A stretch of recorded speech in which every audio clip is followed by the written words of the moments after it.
She was told she could never be a mother. Then her husband handed her divorce papers and threw her into a blizzard. But the darkest night of her life was about to bring her a family she never saw coming. On the coldest night of the year, Vivian Hale lost her future, her marriage, and nearly her life, all before midnight. What happened next would rewrite everything she thought she knew about love, family, and the kind of man who stops a convoy in a snowstorm for a stranger he has no reason to save. This is her story.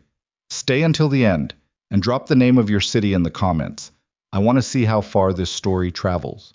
The doctor's words didn't come all at once. They arrived the way bad news always does, in careful pieces, each one wrapped in clinical softness, as if the packaging might soften the blow of what was inside. Dr. Anita Sharma sat across from Vivian in the consultation room at Mercy General, her hands folded on the desk, her expression trained into something that was trying very hard to be neutral. The fluorescent light above them hummed at a frequency that seemed to bore directly into the center of Vivian's skull. The scarring on the uterine wall is extensive, Dr. Sharma said. Given the severity and the location, natural conception would be... She paused, chose her next word with surgical care. Essentially impossible. And carrying a pregnancy to term would carry significant risks that we would not recommend pursuing. Vivian stared at the framed print on the wall behind the doctor's shoulder, a mountain reflected in still water. Someone had probably chosen it specifically for this room. Essentially impossible, Vivian repeated. I'm sorry, Vivian. The room did not tilt, the floor did not fall away. That was what surprised her most, the complete and ordinary stillness of the world in the moment her world ended. The light still hummed, the hallway outside still echoed with rolling carts and soft-soled shoes. Someone laughed at the nurse's station, the sound cutting clean through the door. She had gone to the appointment alone because Marcus said he had a client meeting. He couldn't reschedule. She had told him she was sure it was nothing. She had told herself the same thing for most of the 40-minute bus ride. She thanked Dr. Sharma in a voice she didn't recognize. She signed paperwork she didn't read. She collected her coat from the hook on the back of the door and walked through the waiting room, past a young couple holding hands, past a mother bouncing a fussy infant against her shoulder, and she pushed through the heavy glass doors into the February air, which hit her face like a closed fist. She sat on the concrete bench outside the hospital for a long time. Long enough that the light changed, long enough that her hands went numb inside her gloves and she didn't notice. Then she pulled out her phone and called Marcus. He picked up on the fourth ring.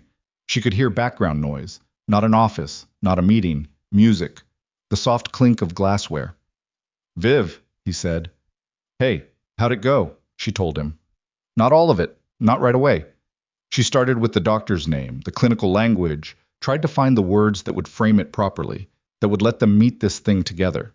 But she got about halfway through before she heard it, the shift in his voice, not toward her, but away from her. A subtle tightening, like a door beginning to close. So you're saying, he said slowly, that you can't have kids. Not biologically. There are options. Adoption, IVF with a surrogate, Viv. We could look into... Viv. His voice went flat. Come home. She took the bus back across the city. The snow had started by the time she got off at their stop, light and dry, the kind that stings your face and doesn't settle, just skitters along the sidewalk in loose, restless patterns. She pulled her coat tighter and walked the 4 blocks to the apartment building, rode the elevator to the 7th floor, and stood in front of their door for a moment with her key in her hand. She didn't know why she hesitated. She would think about that later. That small pause. That animal instinct that understood something her conscious mind was still refusing to accept. She unlocked the door and went inside. Marcus was sitting at the kitchen table. He was dressed, coat still on, as if he had just come in himself, or as if he was planning to leave. There was an envelope on the table in front of him, cream-colored, thick, the kind that costs something. He had his hands around a glass of water and he was looking at it the way men look at things when they've already decided something and are just waiting for the formality of saying it. Marcus, she started. Sit down, he said, without looking up. She didn't sit. What is that? He looked up then. His face was composed in a way that scared her more than anger would have. Calm, resolved, the face of a man who had been thinking about this for a long time and had finally found his occasion. He was 33 years old and still handsome in the clean-cut, forgettable way he had always been handsome, and she noticed for some reason that he had gotten a haircut recently. She hadn't noticed until now. I called my attorney this morning, he said. The floor still didn't move. She marveled at that. This morning? Before the appointment? Something shifted in his jaw. Vivian. You called your attorney before you even knew what the doctor was going to say. I've known for a while that something was off, he said. The way you've been. The appointments. The way you wouldn't talk about it. He pushed the envelope across the table. I'm sorry. I really am. But I need a family. A real... And I can't... You can't what? Her voice was quiet. She didn't know how it was so quiet. You can't consider adoption? You can't talk to me about this for 5 minutes before you... Don't make this harder than it has to be. Don't make it... She stopped, pressed her fingers against the edge of the table. The wood was cold and solid and completely indifferent. I just came from the hospital, Marcus. I just sat in a doctor's office and found out that I will never... Her voice broke. She hauled it back. And you had already called a lawyer. The apartment is mine, he said. You know that. It's in my name. I'm not trying to be cruel about this, but I need you to understand that you need to find somewhere else to be. Tonight? I think it's better if we don't drag it out. She looked at him for a long moment. She looked at the line of his jaw and the careful stillness of his hands and the envelope on the table and the glass of water he hadn't drunk. And she understood that she was looking at a stranger, that she had possibly been living with a stranger for years and had confused familiarity for intimacy and comfort for love. How long? She asked. How long have you been planning this? He looked away. That was her answer. She went to the bedroom and packed a bag. She did it mechanically, without thinking too hard about what she chose. Clothes, her laptop, the small tin box where she kept her documents, her grandmother's photograph, the 3 things she would grab in a fire. Her hands were shaking by the time she zipped the duffel. Not from cold, from something that was trying to be grief and kept coming out as fury. She came back to the kitchen. Marcus hadn't moved. You're useless to me, he said. It came out conversationally, almost gently, which was the part that stayed with her long after everything else had blurred. You understand that, right? I need someone who can give me a family. That's not a character flaw. That's just what I need. She walked past him without speaking. She picked up the envelope from the table and dropped it into the trash on her way out. She heard him say something as the door closed, but she didn't catch the words, and she didn't go back. The elevator was slow. She stood in it with her duffel bag over one shoulder and watched the numbers descend and breathed through her nose and told herself, very deliberately, that she would not fall apart in this elevator. She would hold it together until she got somewhere that it made sense to fall apart. The lobby doors opened, and the cold came in like it had been waiting for her. It had gotten worse in the hours she'd been upstairs. The light, stinging snow had thickened and slowed, coming down now in heavy, wet sheets that drove sideways on a wind that seemed to have no single source, just an omnidirectional hostility. The temperature had dropped hard. She could feel it through her coat immediately. Not just cold, but aggressive, mean, the kind of cold that wants something from you. She stood on the sidewalk outside the building with her bag in her shaking hands and thought, where? Her parents lived in Ohio. She had $43 in her account until Friday and a phone at 12% battery. Her closest friend Denise lived in Brooklyn, an hour by subway in good conditions. She had 3 colleagues she might call, but calling colleagues on the night your life fell apart required an explanation she did not currently have words for. She started walking. She walked because standing still felt unbearable. She walked because movement created the illusion of intention, of having somewhere to be, of being a person with a plan. She walked 4 blocks to the intersection of Holland and 7th, where there was a bus shelter on the corner with a mostly intact roof and a plastic bench that was already occupied by a man asleep under a flattened cardboard box. She stood outside the shelter for a moment. Then she stepped inside and sat at the far end of the bench and set her bag between her feet. The wind was less inside the shelter, but the temperature was the same, and the cold came up through the plastic seat and radiated off the walls. And she had been out here for maybe 15 minutes, and already her feet were going numb. She curled her toes inside her boots. Not winter boots, she had left in her regular ankle boots, because she hadn't been thinking about snow when she left. She had been thinking about the envelope and her grandmother's photograph and the expression on Marcus's face, and watched the street through the smudged plexiglass and told herself this was temporary. She pulled out her phone. 11% now. She dialed Denise and listened to it ring 5 times and go to voicemail. She stared at the screen for a moment, then opened her text messages, started typing to 2 other people, and stopped both times. She didn't know what to say. She didn't know where to start. She put the phone back in her pocket. The snow was coming down hard enough now that the streetlights had halos, blurring the edges of everything, turning the city into something indistinct and muffled. A cab went past without slowing. A figure in a heavy coat bent against the wind and disappeared. The man at the other end of the bench turned over in his sleep, pulling the cardboard tighter around his shoulders. Vivian pressed her back against the cold wall of the shelter and pulled her knees up, and thought about what the doctor had said about the scarring. She thought about the word impossible. She thought about how long she had been holding on to the idea of a child of her own. Not obsessively, not desperately, but the way you hold a quiet expectation that you've never examined directly, because examining it would mean acknowledging how much it mattered. It had been there her whole adult life, that quiet expectation. A placeholder for a future that now had nothing in it. So became aware, slowly, that she was very cold. Not uncomfortable cold. Not shivering cold, although she was shivering now, had been shivering for a while without fully registering it. This was a different kind of cold, the kind that starts to feel like drowsiness, like the body beginning to negotiate with itself about how much effort certain things are worth. She should get up.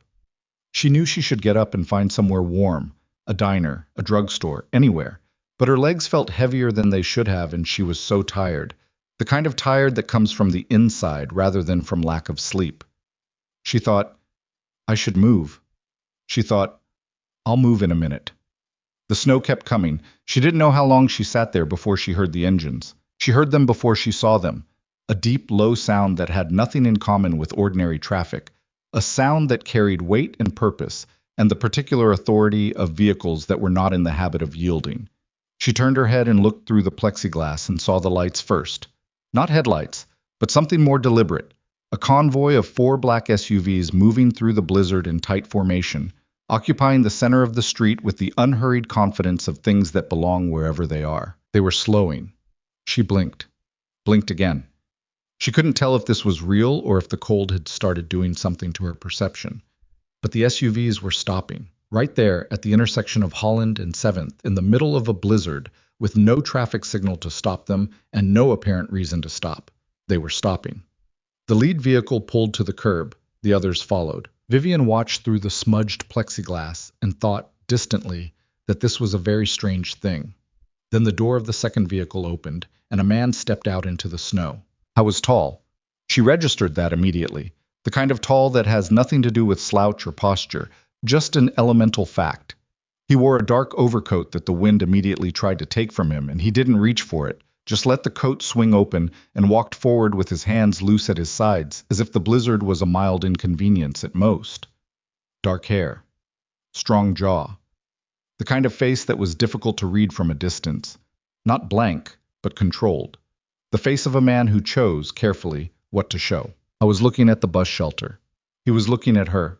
She became aware of other men moving around the vehicles. She counted 4, maybe 5. Big men in dark coats. Their eyes sweeping the street with a professional attention that had nothing casual about it. One of them said something to the tall man. The tall man said something back, brief, without looking away from the shelter. Then he walked toward her. Vivian's first instinct, later, would strike her as telling. Her first instinct was not fear. It was something closer to embarrassment, the idea of being found like this, huddled in a bus shelter in the snow, clearly in some variety of distress, by a man who moved like the world was required to make room for him. She tried to straighten up. She wasn't sure her spine cooperated. He pushed open the shelter door, it scraped against the ice on the ground, and crouched down in front of her in a single fluid motion. Up close, his eyes were very dark and very direct, the kind of eyes that are not in the habit of pretending they don't see things. "Hey," he said. His voice was lower than she expected, quiet. "Look at me." She looked at him. "How long have you been out here?" She opened her mouth. What came out was not a number. What came out was something approximately shaped like a sentence, broken in the middle, her voice doing something she didn't authorize it to do. He didn't recoil from that. He just nodded, once, as if her broken sentence was information he could use. "Can you stand up?" She tried. She got about halfway up before her legs had a different opinion, and she began to go sideways. And then his hand was there, large, steady, warm through her coat, and he had her by the arm, and she was upright. She stood there in the bus shelter with this stranger's hand on her arm, the snow roaring outside and her whole body shaking now, proper, uncontrolled shaking, and she looked at him and understood, with a clarity that cut right through the cold, that she had absolutely no idea what was happening. "My name is Damien," he said, "and I'm going to take you somewhere warm. Is that all right with you?" She thought about her $43. She thought about her 12% battery. She thought about her husband sitting at the kitchen table with his carefully composed face and his attorney's envelope and his water glass he'd never drunk. "Why?" she asked. He didn't answer right away.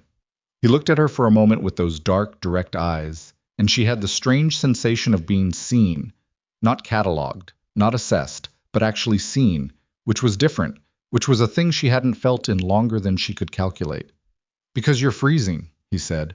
"That's enough reason." She could hear the bodyguards outside the shelter. She could hear one of them on a phone, low and rapid. She could hear the wind and the snow and the engines of the SUVs still running, patient and powerful. "You don't know me," she said. "No," he agreed. "I don't." She had spent 30 years being careful. She had spent 30 years making reasonable decisions and trusting the right people and building the right life. And she had ended up in a bus shelter in a blizzard with $43 and nowhere to go. She looked at Damien Moretti's face. She looked at the absolute steadiness of his hands. "Okay," she said. He helped her out of the shelter. The cold hit them both, and he angled himself slightly in front of her, blocking the worst of the wind, which she would not think about until much later.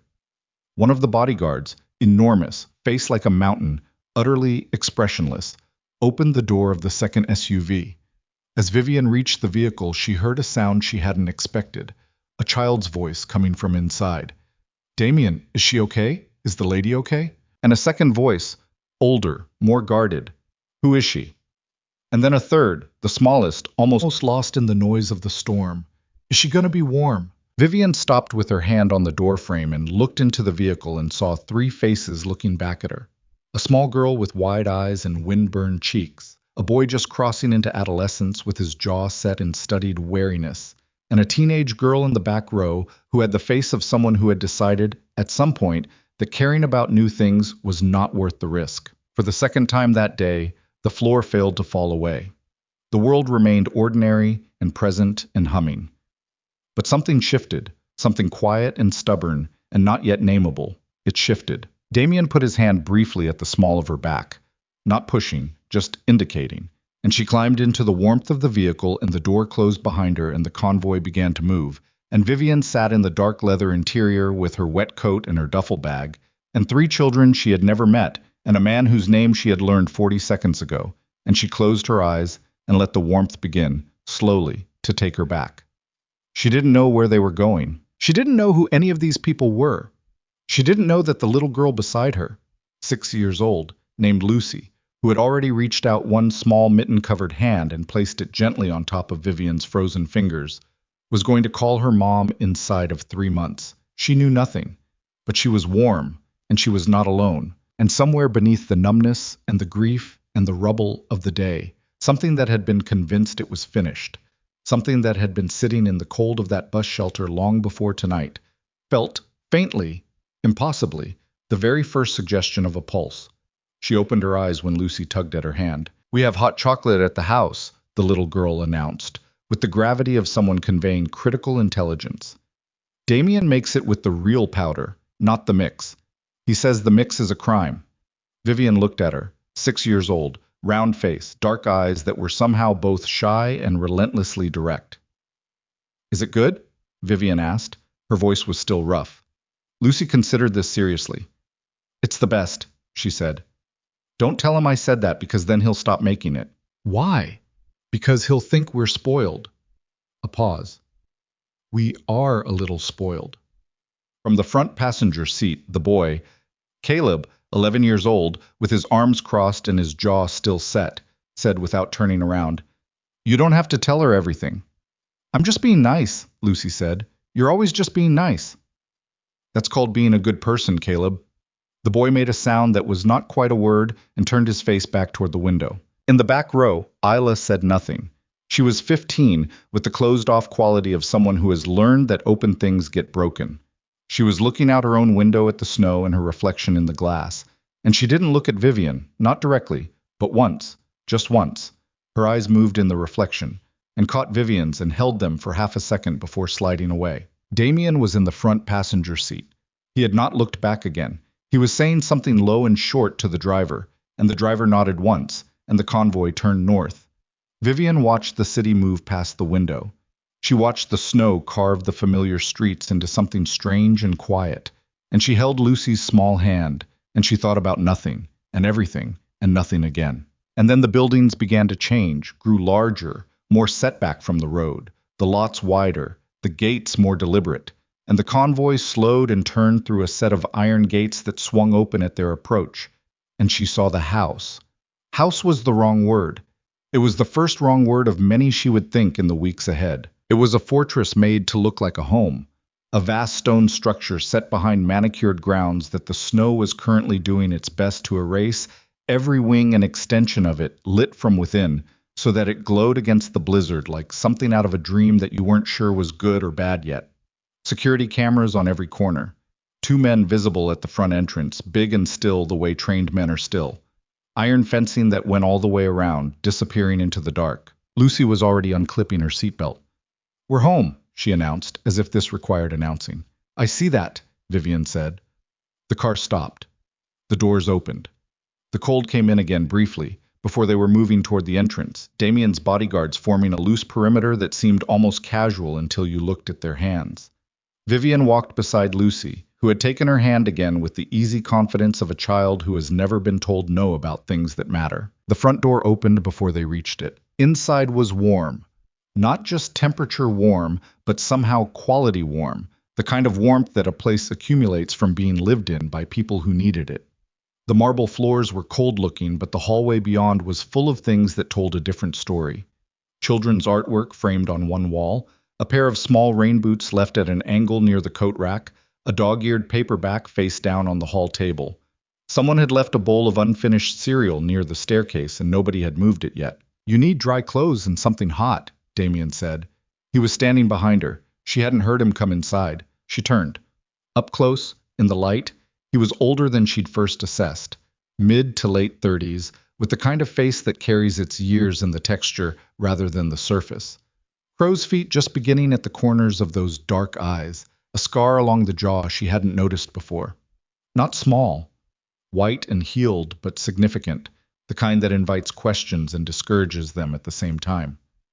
"I'm okay," she started. "You're not," he said. Not unkindly, just as a fact that had been established. Lucy tugged her sleeve. "Your lips were turning blue in the car." "They were not." "They kind of were," Caleb said from the foot of the stairs. He was watching her with an expression that was working hard to be neutral, but had too much curiosity in it for that to succeed. "There's a guest room on the second floor," Damien said. "Dry clothes will be outside the door in 10 minutes. I want you to take a hot shower, change, and come down when you're ready. No rush." She looked at him. "You just pulled a stranger out of a bus shelter and invited her into your home." "Yes." "That's not something most people do." "No," he agreed. "It's not." She waited for more. He didn't offer more. He just looked at her with those eyes that were used to being direct without giving anything away. And she understood that this was the thing about him, that he was perfectly comfortable with silence, that he had probably been comfortable with silence for a long time, and that he would not explain himself further because explanation wasn't something he owed her, and they both knew it. "Okay," she said, for the second time that night. She followed a woman named Greta, compact, efficient, silver-haired, the kind of person who seems to have been managing things for a very long time, up the staircase and down a hallway to a guest room that was bigger than the bedroom she'd shared with Marcus, and furnished with the kind of understatement that comes from having enough money not to need to prove it. White sheets. A window that looked out over snow-covered grounds. A bathroom with a rainfall shower and a heated floor. She sat on the edge of the bed for a moment before the shower. She sat very still and breathed and let the warmth of the room work on her face and hands. She could feel her fingers again. She could feel the cold retreating from her bones the way a wave retreats from the shore, slowly, leaving everything wet and reconfigured. She thought about Marcus at the kitchen table. She thought about this doctor's voice. Essentially impossible. She thought about the word useless, which had been delivered in a conversational tone, which was the thing that would take the longest to stop hearing. Then she got up and turned on the shower. Under the hot water, she cried for the first time. Not dramatically. There was nothing cinematic about it. No collapsing against the tile, no gasping. Just water on her face and tears moving through it, indistinguishable from the shower except that they were warmer.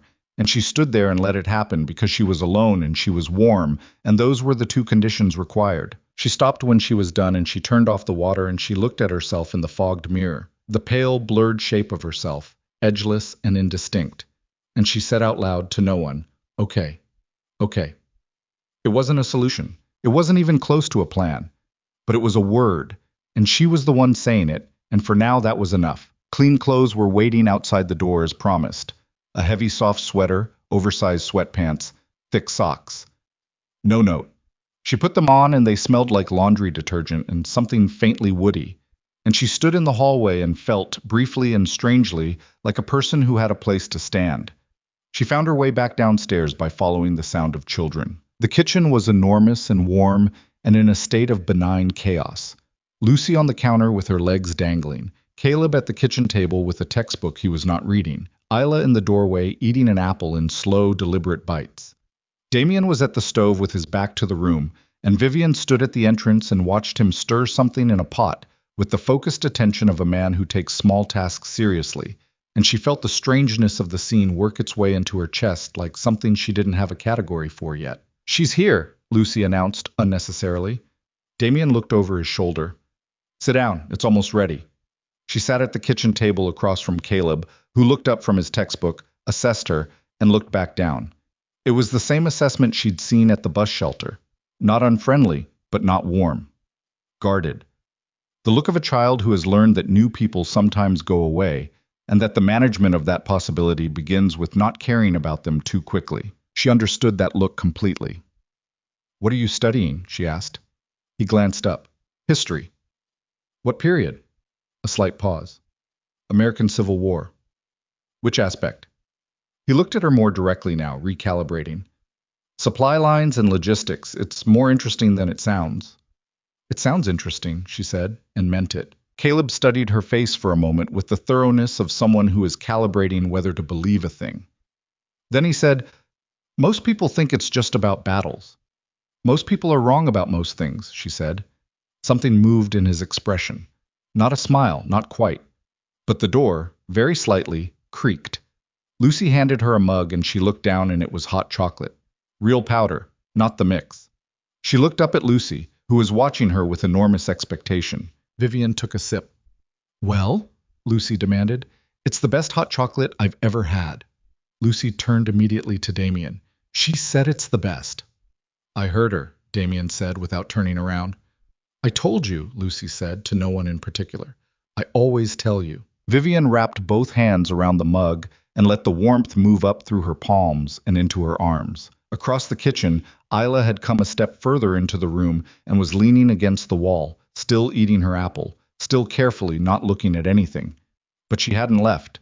In a teenager's economy of effort, Vivian would come to understand this was nearly a declaration. Damien brought 2 bowls to the table, soup, dark and rich, and set one in front of Vivian and one at the place beside her, and then pulled out the chair and sat down. He didn't say anything about eating, didn't make it a thing, just picked up his spoon. She picked up hers. They ate in the particular kind of quiet that is not the absence of things to say, but the presence of too many, and the shared understanding that none of them are ready yet. Lucy talked. She talked about her day and her teacher, and a specific injustice that had been visited upon her at recess that she was clearly not over. Caleb corrected 2 of her facts, and she ignored him. Isla came fully into the kitchen at some point and poured herself a glass of water and sat on the counter, and at some point she stopped eating the apple and just sat there, arms crossed, watching the room with those careful eyes. Vivian ate the soup. She drank the hot chocolate. She listened to Lucy's voice and the ordinary sound of a kitchen in the evening and the snow against the windows. And she thought, "I don't know how I got here." And she thought, "I don't know where here is." And she thought, last, quietest, most frightening. Whatever this is, I don't want to leave it. She didn't examine that thought. Not tonight. Tonight was too big and too broken for examination. She just let it be there, small and warm, like an ember that no one had quite extinguished. Later, much later, after Lucy had been carried upstairs half asleep with her arms around Damien's neck, after Caleb had said a brief and formal good night that meant nothing and everything, after Isla had disappeared without a word, Vivian stood at the window of the guest room and looked out at the snow. It was still coming down. The grounds below were white and hushed, and the iron fence had disappeared, and the city beyond had disappeared, and there was just the house and the snow and the dark, and somewhere below her a light was on, and she could see the faint shadow of a man standing at a window on the floor below, not moving, just looking out. Damien. She watched him for a moment without knowing why. There was something about his stillness that she recognized. Not the stillness of peace, but the stillness of a person who has learned to be very quiet around themselves because the alternative is worse. She understood that too. She turned from the window and lay down on the white bed in the borrowed clothes and pulled the covers up to her chin and stared at the ceiling. She had $43. She had nowhere to go. She had a phone on a nightstand that still had Denise's missed call, unreturned, and Marcus's name in her recent contacts, and a voicemail from Dr. Sharma's office that she had not listened to and was not ready to listen to. She had lost, today, the future she had spent 30 years assuming she was moving toward, and she was lying in a strange bed in a stranger's house, in borrowed clothes that smelled like someone else's laundry, listening to the snow against the windows, and she should have been terrified. But the children were upstairs. She could hear through the floor the faint movement of them settling. A door. A voice. Then quiet.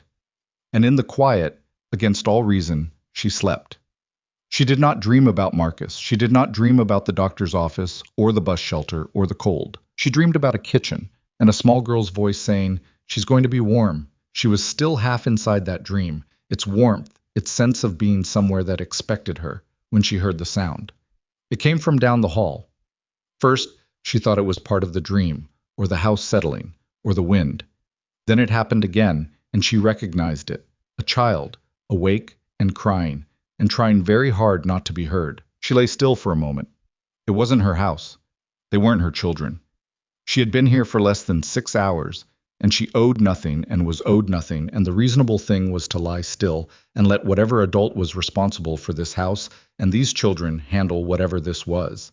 She pushed back the covers and stood up. She went into the hallway in her borrowed socks and followed the sound to the last door on the left, which was slightly ajar, light coming through the crack.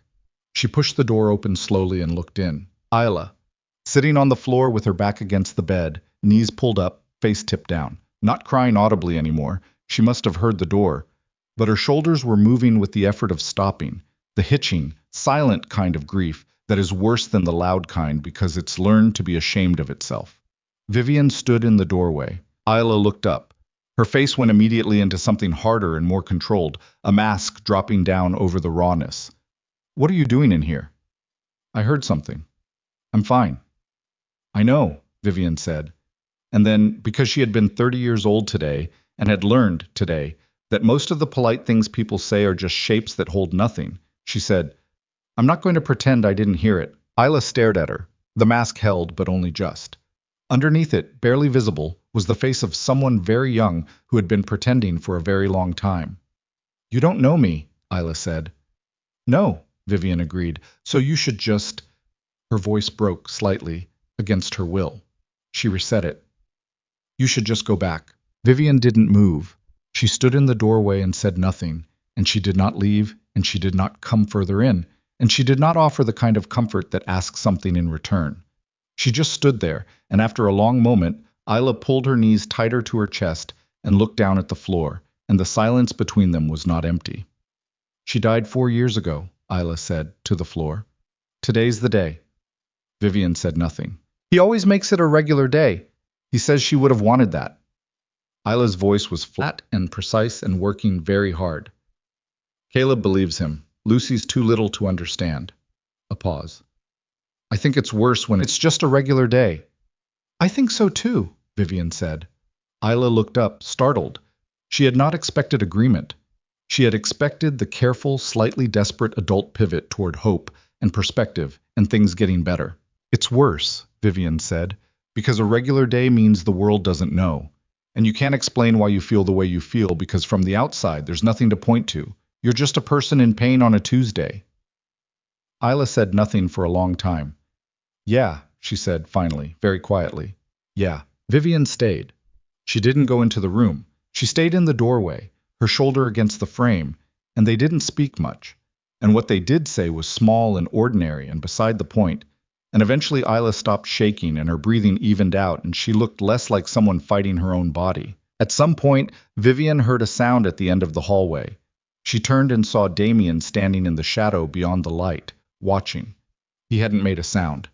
He was in a dark t-shirt with his arms at his sides, and he was looking at his daughter, and the expression on his face was not the controlled, steady thing it had been downstairs. It was something else, something he had not intended anyone to see. His eyes moved to Vivian. She didn't say anything, neither did he. She just turned back to Isla and stayed, and he remained where he was in the shadow of the hallway, and the snow went on falling outside. And inside the house, the night was very quiet. When she finally went back to the guest room, a long time later, Vivian stopped in the hallway. Damien was gone. But on the floor in front of the guest room door, precisely placed, was a glass of water and a small plate with 2 crackers on it. And it was the most practical and least sentimental gesture of care she had encountered in years. She picked them up and went back inside. She sat on the edge of the bed and ate the crackers in the dark, and thought about Isla's face and Lucy's hand and Caleb's door, barely cracked. She thought about a man in a dark coat stepping out of a convoy in a blizzard. She thought, I don't know what this is. She thought, I don't know what he is. She thought, I know that I cannot afford to stay here. And she thought, I know that I am going to have trouble leaving. But she didn't know yet, couldn't have known, that trouble leaving was already beside the point. She didn't know yet that somewhere in this house, 3 children were rearranging themselves around her existence the way water rearranges around a new shape. She didn't know that Damien Moretti, who had not been caught off guard by anything in the better part of a decade, had stood in a hallway and watched a stranger be kind to his daughter, and felt something shift in the architecture of himself. She didn't know yet about the people who were already watching this house, who had been watching it for months, who would eventually find a new and useful angle of attack. She didn't know any of it. She just sat in the dark with her crackers and her water and the sound of the snow and the memory of Lucy's voice. She's going to be warm. She was warm. And outside, through the iron gates and the white-covered grounds, beyond the perimeter where men stood in the cold and watched and waited, a figure sat in a parked car with a phone to his ear and said, very quietly, She's inside. Yeah, Moretti's house. A pause. I don't know who she is yet, but I'll find out. The line went dead. The snow kept falling. Well, she was still in the house 3 days later.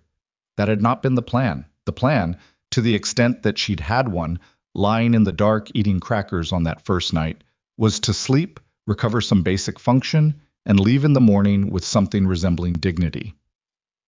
Find a shelter. Call Denise. Figure out the $43. Get out before she became a problem in someone else's life. But morning had come, and Lucy had knocked on the guest room door at 7:15 with a plate of toast and the focused intensity of a child delivering something important. And Vivian had opened the door and looked at that small face and the carefully arranged toast and had said thank you. And Lucy had said you're welcome, and then had simply walked in and sat on the end of the bed and started talking. And by the time Vivian had finished eating, 40 minutes had passed and she was still there. She stayed that day. She told herself it was because of the snow, which was still heavy, which was a reasonable excuse. She stayed the next day because Lucy asked her to help with a school project, and the asking was so direct and uncomplicated that there was no graceful way to say no. She stayed the 3rd day and stopped explaining it to herself. She found her shape in the house the way water finds its level, not by being directed but by following the natural gradient of need. Caleb needed someone to check his history paper at 9 in the evening when Damien was on the phone and Greta had gone to bed.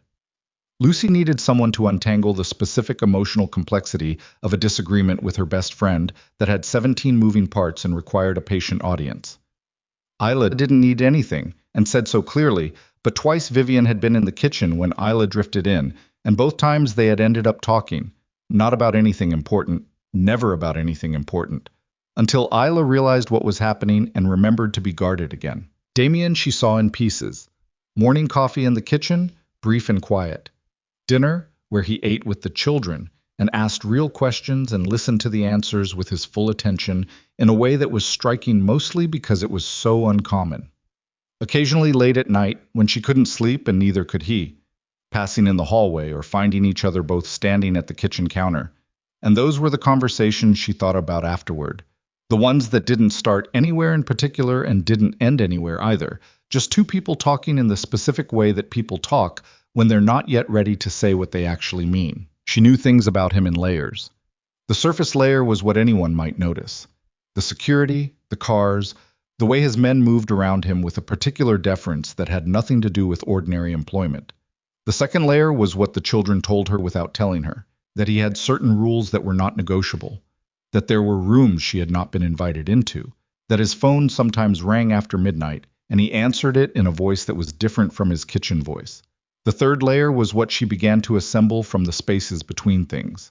The way conversation stopped when she entered certain rooms, the documents she occasionally glimpsed on his desk before they were turned face down, the scar on his jaw that matched two smaller ones on his left hand. She was not stupid. She had always been good at reading rooms. She read this one carefully and decided, for now, that she did not need to read it all the way to the end.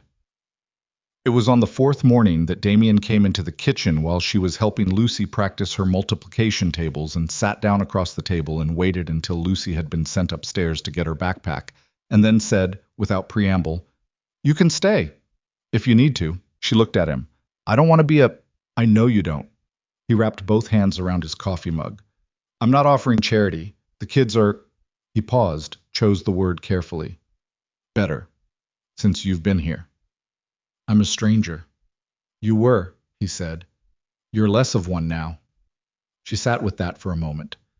"I need to find work. I had a job, administrative coordinator at a nonprofit. I can probably go back. I need to find somewhere to live."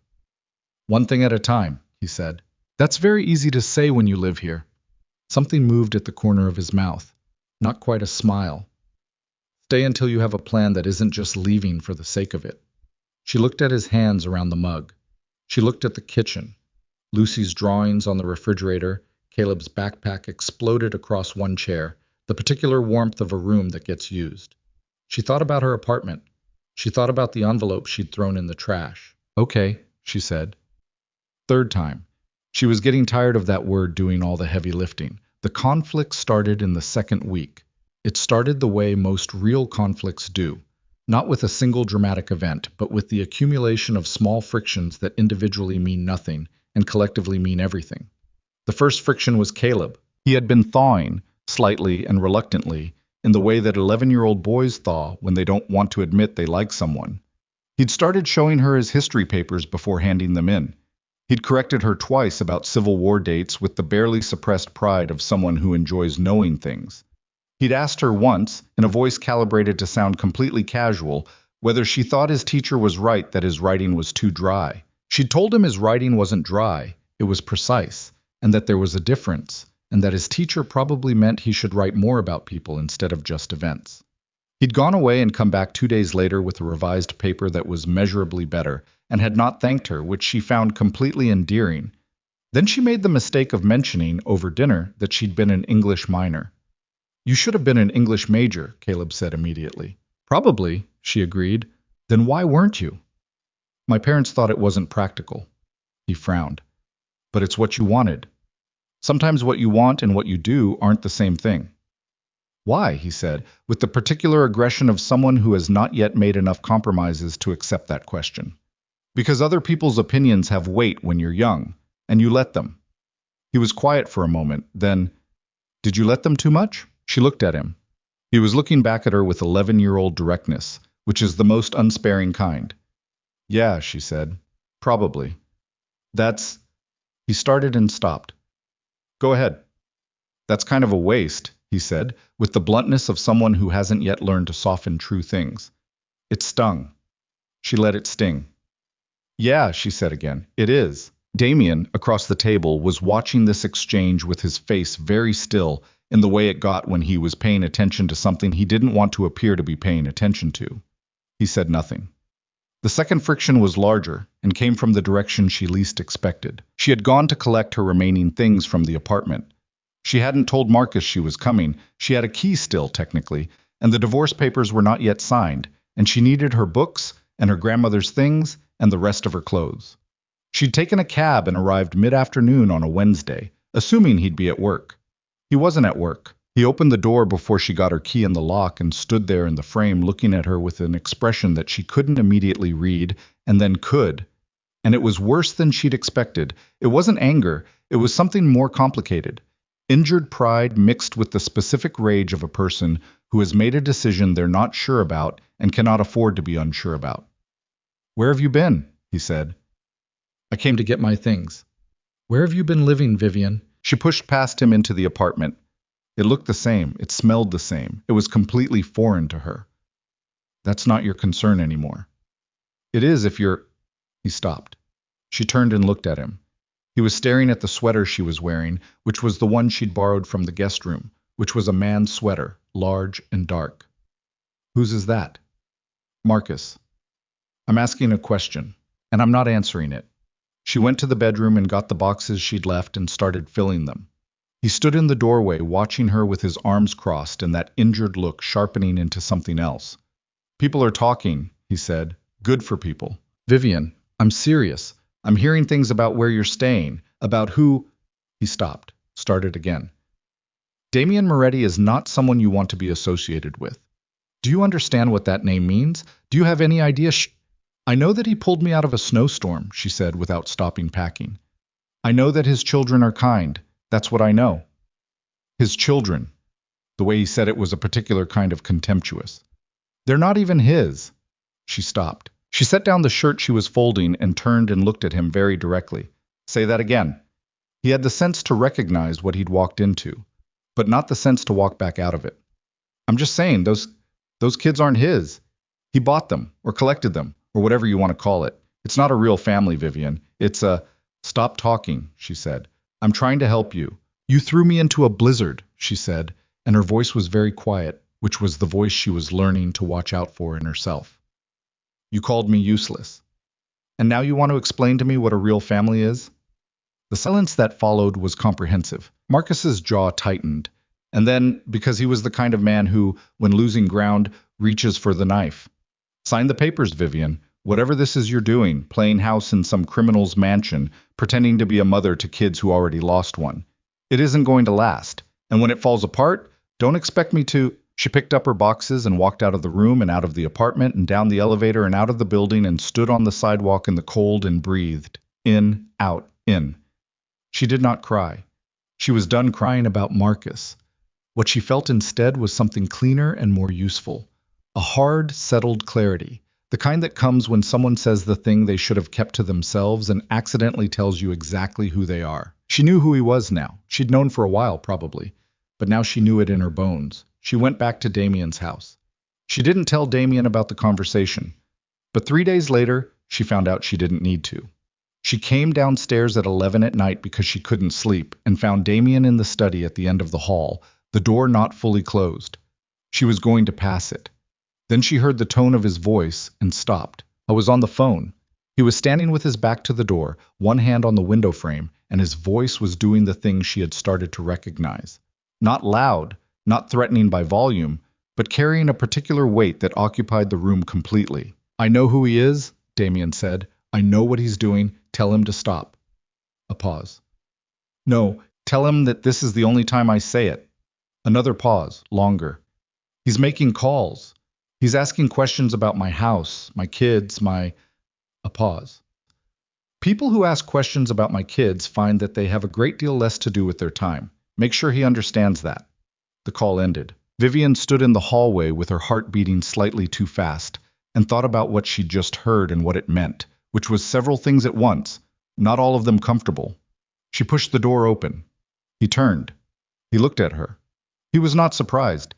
She got the sense that very little surprised him, that his awareness of a room extended to the hallway outside it. "You heard that?" he said. "Some of it." He set the phone on the desk. "Your ex-husband has been making inquiries about me, about the household." His voice was neutral, which was its own kind of information. "It's being handled." "What does handled mean?" He looked at her for a moment. "It means he'll stop." "Damian." She said his name and felt the weight of it, still unfamiliar. "I need to know what handled means." "It means he'll be persuaded that this line of inquiry is not in his best interest." He paused. No one is going to hurt him, Vivian. He's going to make a phone call and then have a very sudden and sincere change of heart about pursuing this further. She wanted to ask how. She looked at his face, the steadiness of it, the complete absence of doubt, and decided that she had already read far enough into that particular layer of the room for tonight. He won't stop, she said. He doesn't lose gracefully. He will this time, Damien said. She looked at him across the study, the desk with its turned-down documents, the window behind him showing the dark grounds and the distant iron gate, the two men visible at the perimeter who were always visible, always patient, always cold. Why? She asked. Not why would Marcus stop. The other why. The bigger one. Damien was quiet for a moment. In the silence she could hear the house, the particular stillness of it at night, the children upstairs, the heat moving through the walls. Because this is my house, he said, and the people in it are mine to protect. He stopped. Something shifted behind his eyes. And you're in it. She held that. She held it very carefully, the way you hold something that might be fragile or might be the opposite, and you aren't sure yet which. I'm not yours, she said, not unkindly. No, he agreed. Not like that. A pause. Not yet. The words sat between them in the air of the study, and neither of them moved toward it or away from it. And after a moment, Vivian said goodnight and left, and she did not sleep for a long time. Isla found out about Marcus 2 days later. Vivian didn't know how.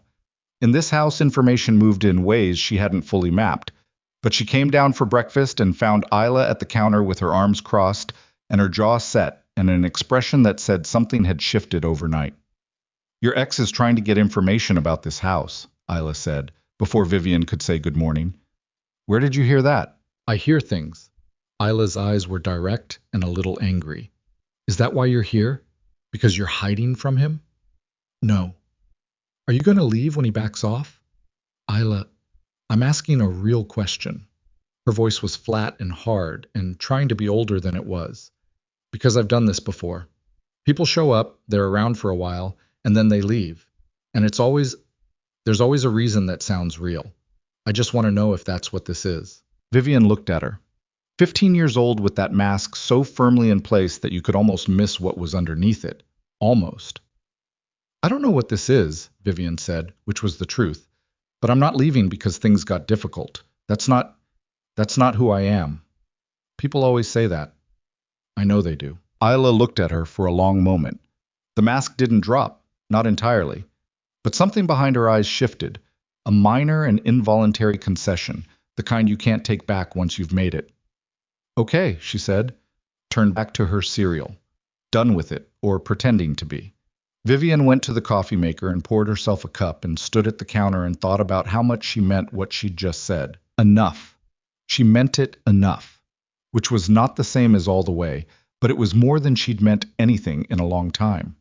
Then Caleb came thundering down the stairs with a look on his face that immediately rewired the room. There's a car outside, he said. It's been there since yesterday. I clocked it. Damien was behind him. She hadn't heard him come downstairs. He was already on his phone. Black sedan, east side of the gate, Caleb said. I wrote down the plate number. He held up a piece of paper. 11 years old, composed, precise. Vivian looked at that small piece of paper and felt something cold move through her that had nothing to do with temperature. Damien took the paper without a word. He looked at it. He said 2 sentences into his phone. He hung up. He looked at Caleb. Good, he said. Just that. But the way he said it, the weight and the directness of it. Caleb stood up slightly straighter. Then Damien looked at Vivian. There's something you should know, he said. She waited. Marcus has been talking to people who are not simply curious. He's made contact with someone who has a particular professional interest in my household, an investigator. He paused. Child Protective Services. The kitchen went very quiet. Lucy, who had appeared in the doorway in her pajamas, looked between the adults with the antenna of a small child tuned to the frequency of adult alarm. What's Child Protective Services? She asked. Caleb answered before anyone else could. His voice was flat and careful. They check on kids, he said, to make sure everything's okay. Lucy processed this. Everything is okay, she said, with complete certainty. Yeah, Caleb said. He looked at Damien. Right? Damien looked at his son. 11 years old, trying so hard to be steady, and said, "Yes." But the way he said it was not quite the way it should have sounded, and everyone in the room heard the difference. Caleb heard it. Isla, appearing silently in the doorway, heard it. Vivian heard it. She heard it, and she understood, in a fast and cold and very clear moment of reckoning, what was happening.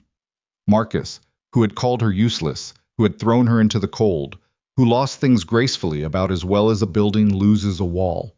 Marcus had found the angle, had found the one lever that could move a man like Damian Moretti, had aimed it not at Damian, but at the children, and she understood something else, something that she had been circling for 2 weeks without landing on directly. She wasn't just staying here because she had nowhere else to go. She hadn't been, for a while. She looked at Lucy in her pajamas, and Caleb with his straight spine, and Isla with her arms crossed in the doorway, and Damian with his steady hands, and his face that was working to show nothing. And she thought, this is the thing.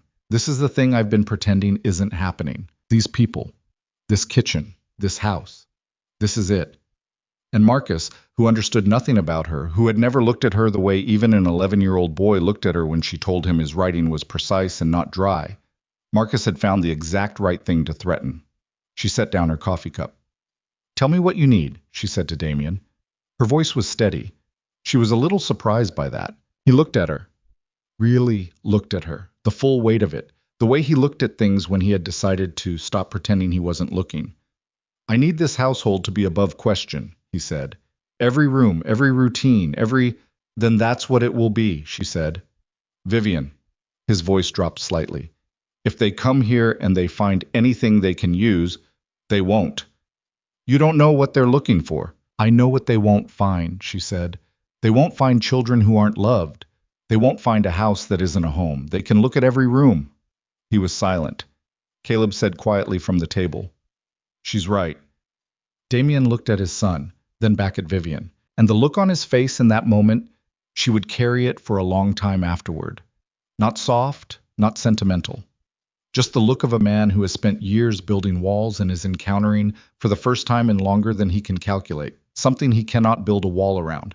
Outside, past the iron gates, past the perimeter where his men stood in the cold, the black sedan was still there. And somewhere in the city, Marcus Hale was on the phone with someone, saying her name in a voice that meant he was not done. He was not done. But neither was she. The investigator came on a Thursday morning, 9 days after Caleb wrote down the plate number. Her name was Sandra Okafor, and she arrived at 8:45 in a gray sedan that was not the same car that had been parked outside the gate, which meant there were at least 2 people watching now. Vivian saw her from the upstairs hallway window. Medium height, dark coat, a briefcase held with the particular grip of someone who uses it as a prop as much as a tool. She stood at the gate for a moment before buzzing, looking at the property the way people look at things they have already made up their minds about. Vivian went downstairs. Damian was already at the front door. He had his composed face on, the one that showed nothing, gave nothing, asked for nothing. He'd sent the children to school an hour early. The house was very quiet. "I'll be in the kitchen," Vivian said. He looked at her. "You don't have to—" "I know." She went to the kitchen. She heard them in the entrance hall. Introductions. The brief professional exchange of a woman who has done this many times with a man who is not going to make it easy. She heard the deliberate pace of footsteps moving through the house. Okafor doing her assessment, Damian beside her, saying the right things in the right voice. Then they came to the kitchen. Okafor stopped in the doorway. She looked at Vivian with the evaluating neutrality of her profession. Not unfriendly, not friendly, just present, cataloging. "Miss Hale," she said. Vivian turned from the counter. "Ms. Okafor." She had done her homework. "Coffee?" A slight pause. She hadn't expected the name. "Thank you." Black. They sat at the kitchen table, the 3 of them, and it was the most civil and most dangerous conversation Vivian had sat through in her life. Okafor asked questions that were shaped like ordinary questions, and were not ordinary at all, about the household routine, about the children's schooling, about how Vivian came to be living here, about her relationship to the children, about her background, her employment, her previous address. Vivian answered everything. She answered simply, without ornamentation, without the over-explaining that signals guilt. She watched Okafor's pen move across her notepad and thought about the things she had said to Damian. They won't find children who aren't loved. She held on to that thought like a handhold. How long have you known Mr. Moretti? Okafor asked. 3 weeks? And in 3 weeks you've moved into his home. I was in an emergency situation, Vivian said. He offered shelter. The arrangement developed from there. Developed how? I help with the children, homework, logistics, the things that are difficult to manage when you're a single parent. Are you being compensated? No. Okafor wrote something. And the children? How would you characterize their emotional state? Stable, Vivian said. Better than stable. They're good kids with a father who is genuinely present. Isla is working through grief in the way teenagers work through grief, which is to say, not always gracefully. Caleb is careful and precise and needs someone to tell him that precision is not the same as being closed off. Lucy is... She stopped. Let herself feel it for half a second. Lucy is extraordinary. Okafor's pen stopped moving. Damien said nothing. But under the table something shifted. She felt rather than saw it, the slight change in the quality of his stillness. Ms. Hale, Okafor said, and her voice changed register slightly. The complaint that initiated this investigation was specific. It alleged instability in this household, inconsistent supervision of the minors, and exposure to individuals and activities that may be harmful. The complaint was filed by my ex-husband, Vivian said, who has a personal interest in causing disruption to this household. That may be true. It doesn't change my obligation to investigate. I'm not asking you not to investigate, Vivian said. I'm asking you to weigh the source. Okafor looked at her for a long moment. The pen was still. I'd like to speak with the children individually, after school. Of course, Damien said. She came back at 4.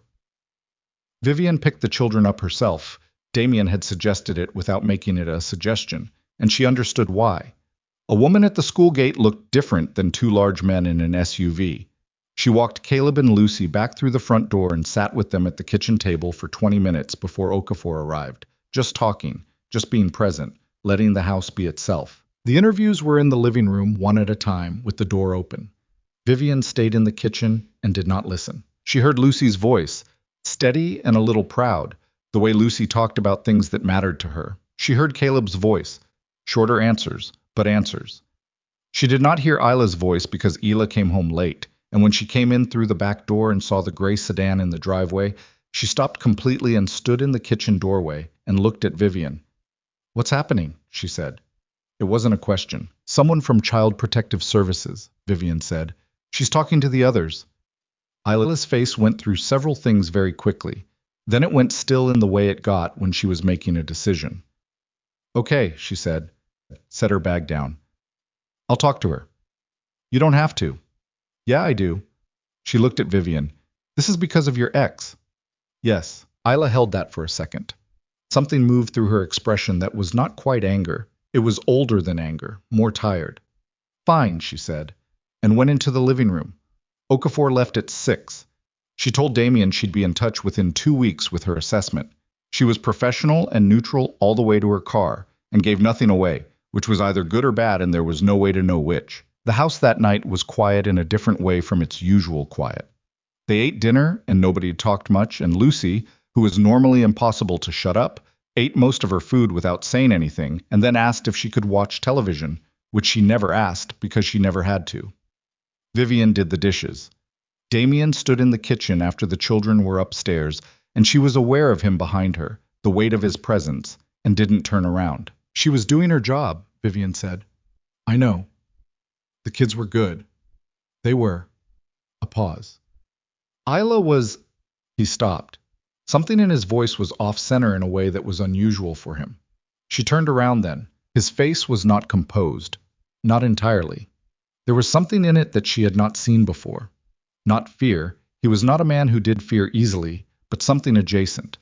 The specific expression of a person who is aware that the thing they have built is vulnerable in a way that their skills cannot fully address, and that the vulnerability is precisely in the thing that matters most. What did she say? Vivian asked. Isla. She told Okafor that this was the first time in 4 years she'd stopped sleeping on the edge of her mattress. He said it flatly, as a fact, which made it worse. She said she used to sleep that way because she wanted to be able to get up fast, in case she needed to leave. Vivian stood very still. She hasn't told me that, he said. In 4 years. The kitchen held that sentence for a moment. She told a stranger, he said. And there was something in how he said it. Not accusatory, not toward Vivian, just the specific weight of a father realizing there are rooms in his child he hasn't been able to open, and that someone else found the door.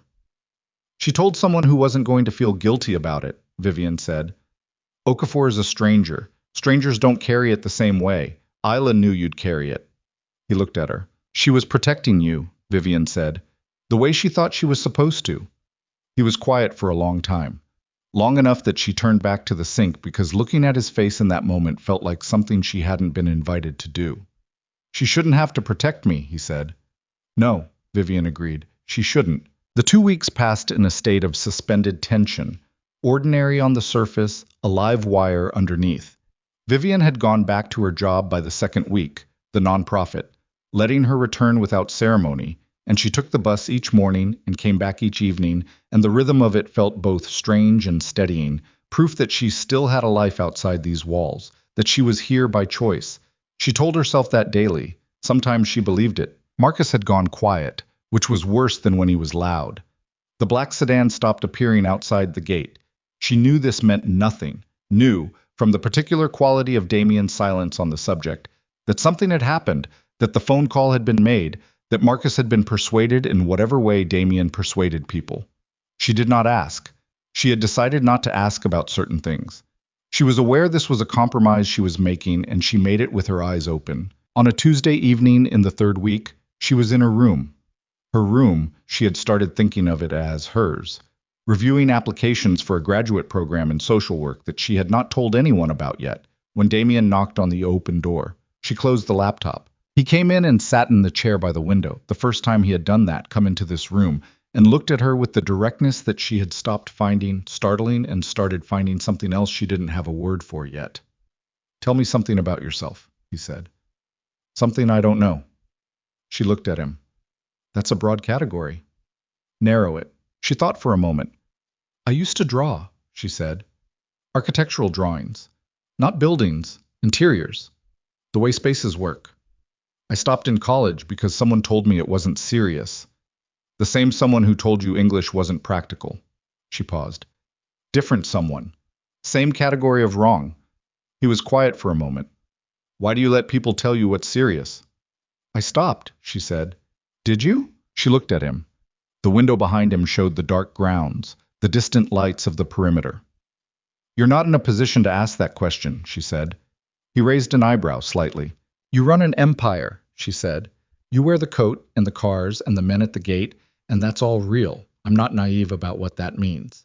But you won't let your daughter see you not be steady. You won't let anyone in this house see anything except the version of you that has it handled.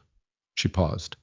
That's also people telling you what's serious. The silence was different from their usual silences. It had an edge to it, not hostile but live, the edge of a conversation that has gotten to something real faster than either person planned. That's fair, he said finally. I know. Something moved at the corner of his mouth. You're getting harder to argue with. I was always this hard to argue with. You just didn't know me well enough to notice. He looked at her for a moment longer than he needed to. Then he stood up. The investigator's assessment comes Friday, he said. I have someone looking at the process. It should be fine. It will be fine, she said. He nodded once, went to the door, stopped. Vivian, he said without turning around. The drawings. Don't stop doing things because someone else called them unserious. A pause. That's all. He left. She opened the laptop again, stared at the graduate program application for a long time, then started filling it out. Friday came. The assessment was not fine. Okafor called at 2 in the afternoon. Damien took the call in the study. Vivian was in the kitchen helping Lucy with a school project, a poster about community helpers, Lucy's handwriting large and certain across the poster board, when she heard Damien's voice change through the closed study door. Not loud, not raised, but the quality of it shifted, and she knew, the way you know things you don't want to know, that something had gone wrong. He came to the kitchen doorway 10 minutes later. Lucy looked up, looked at him, went back to her poster with the instinct of a child who has learned when adults need a minute. Step out, he said to Vivian. His voice was level. His face was the composed one. That was how she knew it was serious. The more serious it was, the more composed he became. They stood in the hallway. The assessment flagged the household, he said. Not the children, not the care. The association. My name. My business history. His jaw was tight. They're recommending a formal review, a panel. They want documentation of finances, of the household structure, of my legal standing. They want letters from the children's schools, their doctors. A pause. And they want documentation of your status in this household. She went still. What does that mean? It means Marcus provided them with information suggesting your presence here is... He stopped, chose the word. Ambiguous. Irregular. He told them you were placed here, that it was a coerced arrangement. The hallway went very quiet. He told them I was placed here, she repeated. Yes. Like I had no... Yes. She put her hand against the wall, not for support, just for something solid. He's telling them I'm not here by choice, that you... She couldn't finish the sentence. That I brought a vulnerable woman into my home under duress, Damien said, and that the welfare of the children is secondary to... His voice stopped. Started again, very controlled. He gave them a specific framing, Vivian, and the investigator has a professional obligation to take it seriously. She thought about Marcus at the apartment door looking at her borrowed sweater. She thought about him on the phone the night she'd heard Damien in the study. She thought about him sitting at the kitchen table with his attorney's envelope and his composed face and his glass of water he'd never drunk. He had not stopped. He had only gotten quieter while he reloaded.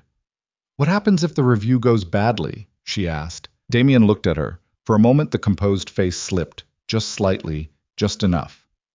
They can recommend removal, he said. Of the children.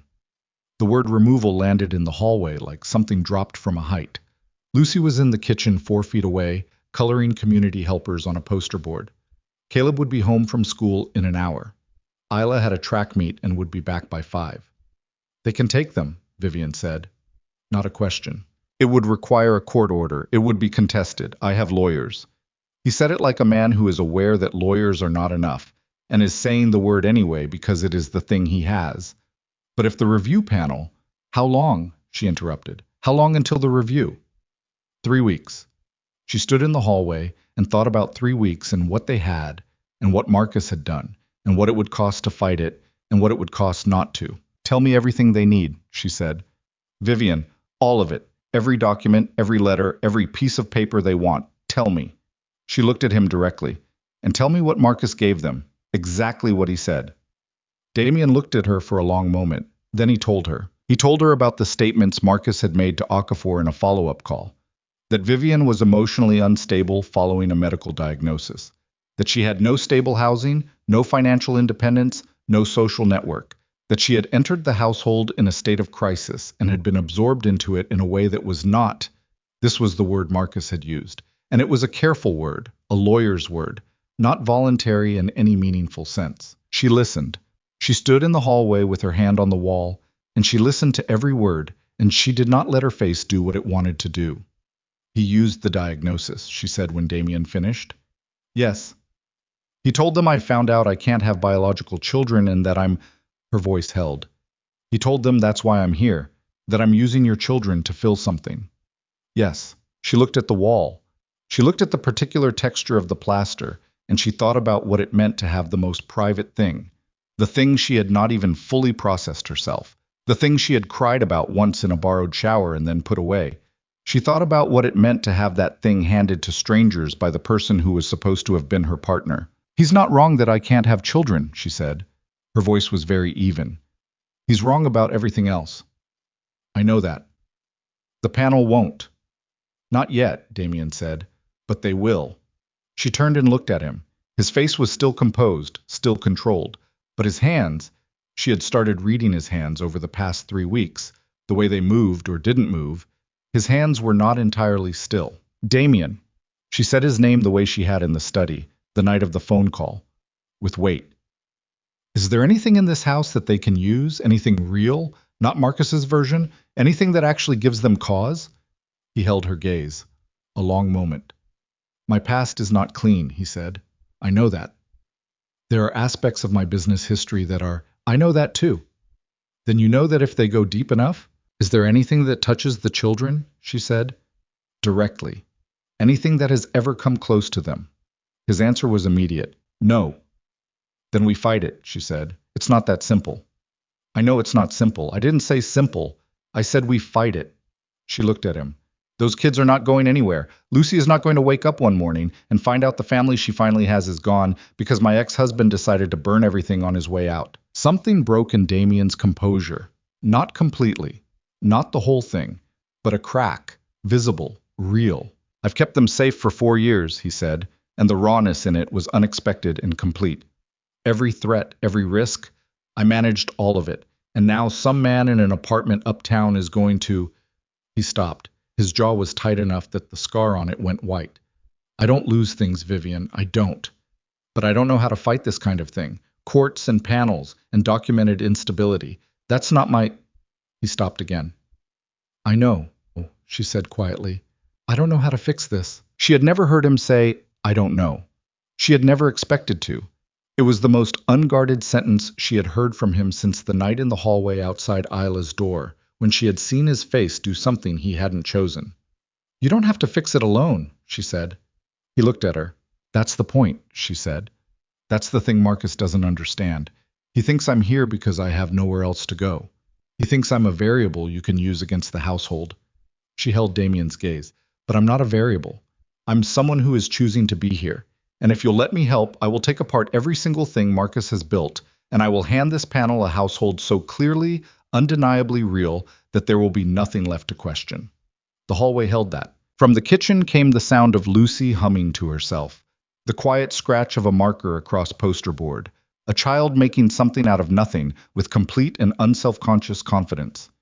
Damien looked at Vivian for a long time, long enough that she felt it in her chest, not uncomfortably, but with the particular weight of being looked at by someone who is deciding whether to trust something they have not trusted in a long time. Then his phone rang. He looked at the screen. His face changed. I have to take this, he said. Go.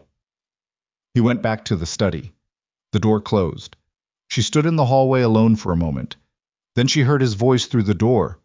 Not the words, just the tone. And it was not the kitchen voice or the hallway voice. It was the other voice, the one from the night of the first phone call, flat and heavy and completely cold. She went back to the kitchen, sat across from Lucy, picked up a marker. What do community helpers do? Lucy asked, without looking up from her poster. They take care of people, Vivian said. Even when it's hard? Especially then. Lucy considered this. Are you a community helper? Vivian looked at the child's face, the dark eyes, the total absence of strategy, the uncomplicated directness of someone who asks what she means and means what she asks. I'm trying to be, she said. Lucy handed her a blue marker.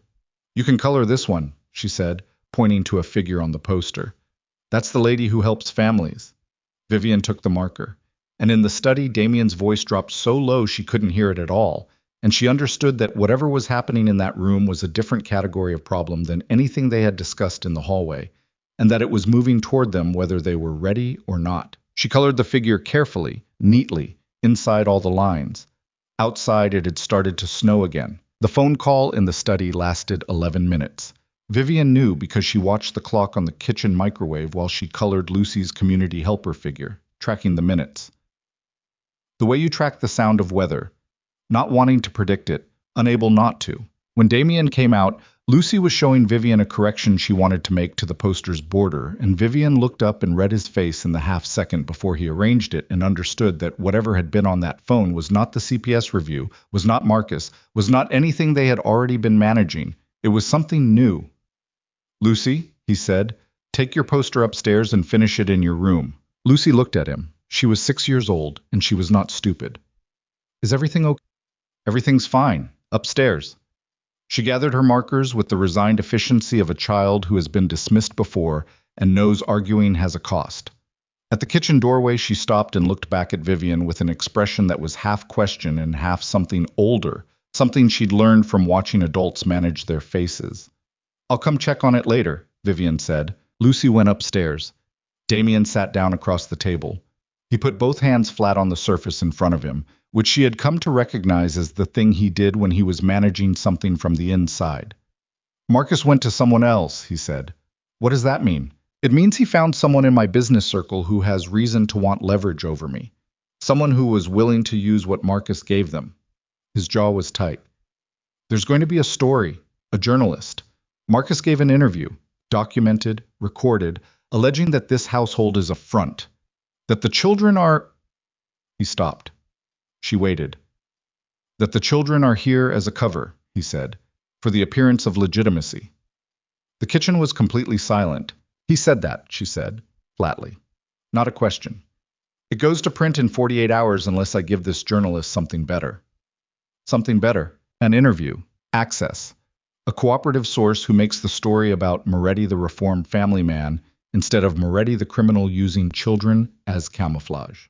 He said it without inflection, which was worse than anger. If it prints the way Marcus told it, the review panel gets a copy on their desks before our hearing. The hearing is in 6 days. 6 days. The hearing that would determine whether 3 children stayed in their home. She looked at his hands flat on the table. She thought about what 48 hours meant and what 6 days meant, and what a story like that would do. Not to Damien. He had survived stories before. His name had been in print in ways that would have broken other men. But to the children. To Isla, who had started sleeping in the center of her mattress. To Caleb, who had handed a piece of paper with a license plate number to his father because he was 11 years old and he was trying to hold things together.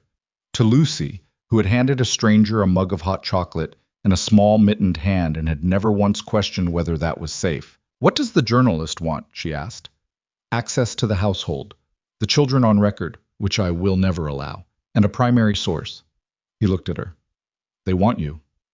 She went still. Marcus told them you were the angle, Damien said. Vulnerable woman, no resources, ends up in the house of a man with my reputation. He framed it as the muscle in his jaw moved, predatory. She thought about Marcus at the apartment door. She thought about the word useless delivered conversationally. She thought about the attorney's envelope on the kitchen table.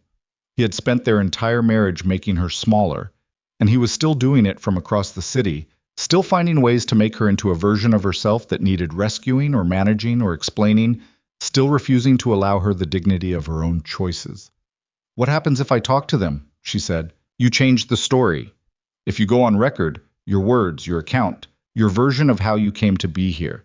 Marcus's framing collapses. He's a jealous ex-husband with an agenda. The story becomes something the panel can dismiss as a personal vendetta. He paused. But you'd be on record. Your name, your medical history, if Marcus gave it to them, which I believe he did. Everything. He gave them the diagnosis. Almost certainly. She sat with that for a moment. The particular quality of having the most private architecture of your grief exposed to strangers and made into a narrative someone else controls. I'll talk to them, she said. Vivian, I'll do it tomorrow. She looked at him. Set it up. He studied her face for a long moment. You understand what that means. Once it's in print, I understand. Your name connected to mine, publicly, permanently. I understand, she said again. He looked at her with those dark eyes that were not in the habit of pretending they didn't see things. Why? She looked back at him steadily. You know why. He was quiet. Set it up, she said. Caleb came home at 4 and Isla at 5:15, still in her track clothes with her hair escaping its braid. Vivian made dinner and did not tell them what was happening. She watched them at the table. Caleb arguing with Isla about something she couldn't follow, Lucy periodically inserting herself into the argument with no knowledge of its content but strong opinions, Damien eating with his eyes moving between his children in the particular way he had of paying attention that looked like not paying attention. And she thought about 48 hours and 6 days, and she ate her food and answered when spoken to and kept her face where it needed to be. After dinner, Isla found her in the kitchen. Something happened, Isla said. Not a question. We're handling it. Is it Marcus? Vivian dried her hands on the dish towel and turned around. Isla was leaning against the counter in her track clothes, arms crossed, watching her with those careful eyes that didn't miss things. We have a plan, Vivian said. I need you to trust that. I don't do trust easily. I know, I'm asking anyway. Isla looked at her for a long moment. The kitchen was warm and the house was quiet above them, and from somewhere upstairs Lucy was singing something tuneless and contented. Are you going to still be here? Isla said. After. Yes. Yes. Even if it gets bad. Especially then. Isla uncrossed her arms. It was a small movement, barely visible. But it was the most unguarded thing Vivian had seen her do that wasn't at midnight on the floor of her bedroom, and it cost her something, the doing of it. Okay, she said, and left the kitchen. The journalist's name was Kevin Pratt, and he arrived at a coffee shop on the west side the next morning at 9. Vivian arrived at 5 past, late enough to be in control of the entrance, early enough that he hadn't gotten comfortable. Damien's lawyer, a precise woman named Carol Stein, was already there and stood when Vivian came in. Pratt was younger than she expected. Mid-30s, lean, with the alert, exhausted look of someone who runs on information and insufficient sleep. He had a recorder on the table already, red light on, and a notepad beside it, and he looked at Vivian the way she had expected, assessing, recalibrating, adjusting the story he'd already half written to accommodate the woman who had actually shown up. She sat down. She did not shake his hand. Mr. Pratt, she said, I want to be very clear about something before we start. My ex-husband gave you a story that is convenient for him. I'm here to give you the true one.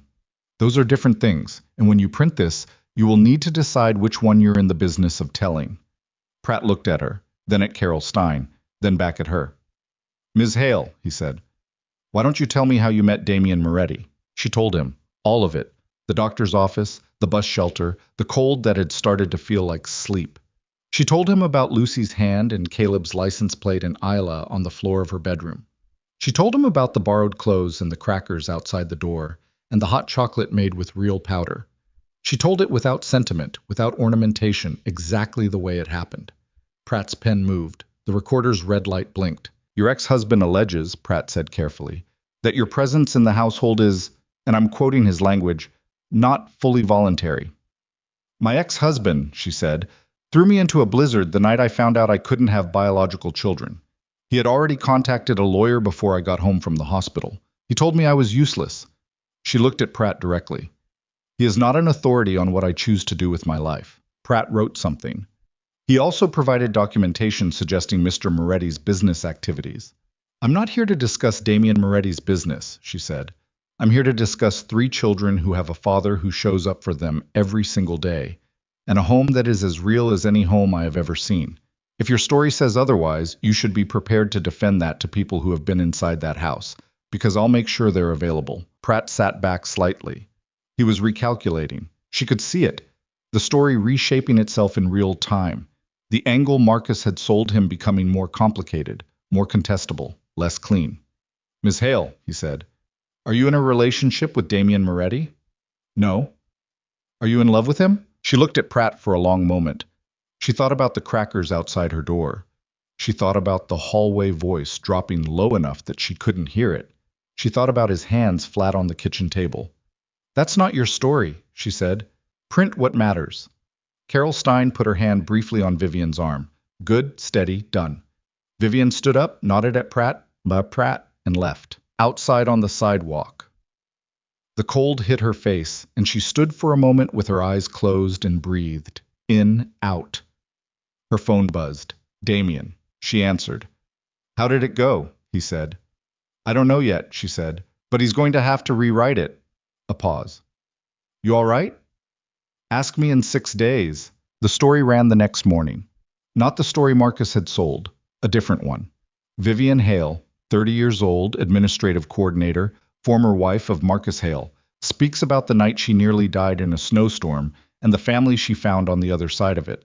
Moretti's name was present but not central. The children were not named. The headline was not what Marcus had wanted. She read it at the kitchen table while the children ate breakfast and did not say anything until Caleb looked up from his cereal and said, You're in the news. I know. Are you okay? She looked at him, 11 years old, jaw set, trying to be steady. She thought, this child has been trying to be steady since before I got here, and it is the most exhausting thing I have ever watched. Yeah, she said, I'm okay. Caleb held her gaze for a moment longer than necessary. Then he went back to his cereal.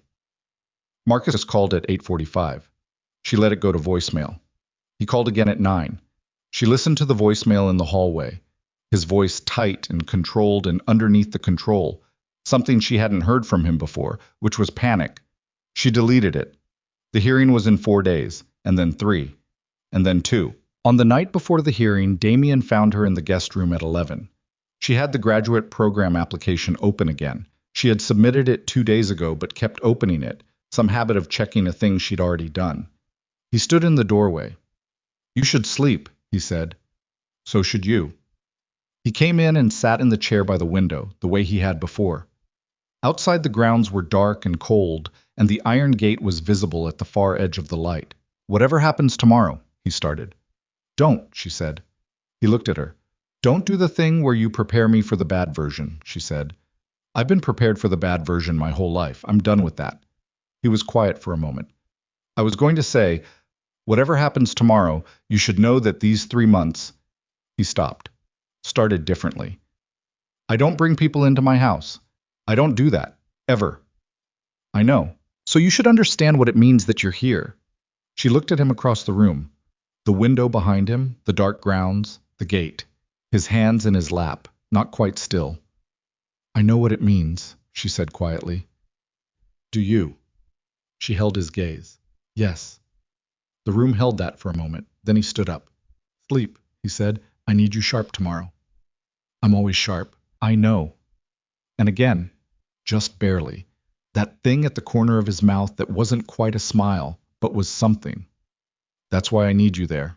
He left. She closed the laptop and lay back on the bed and stared at the ceiling and thought about tomorrow and the panel and the documents and everything. Carol Stein had prepared and everything that could still go wrong, and she thought about Isla sleeping in the center of her mattress, and she thought about Lucy's hand in the bus shelter, and she thought about Damien's hands flat on the kitchen table saying, "I don't know how to fight this." She slept. She woke at 5:15 to the sound of her phone, an unknown number. She almost didn't answer. Then she did. The voice on the other end was male, careful, with the professional neutrality of someone reading from a script they've memorized. He identified himself as an associate of the panel's administrative office. He said there had been a development. He said the panel had received new documentation overnight. She sat up. "What documentation?" A pause. "Mrs. Hale, I'm not authorized to discuss the contents. I'm calling to inform you that the hearing has been moved up.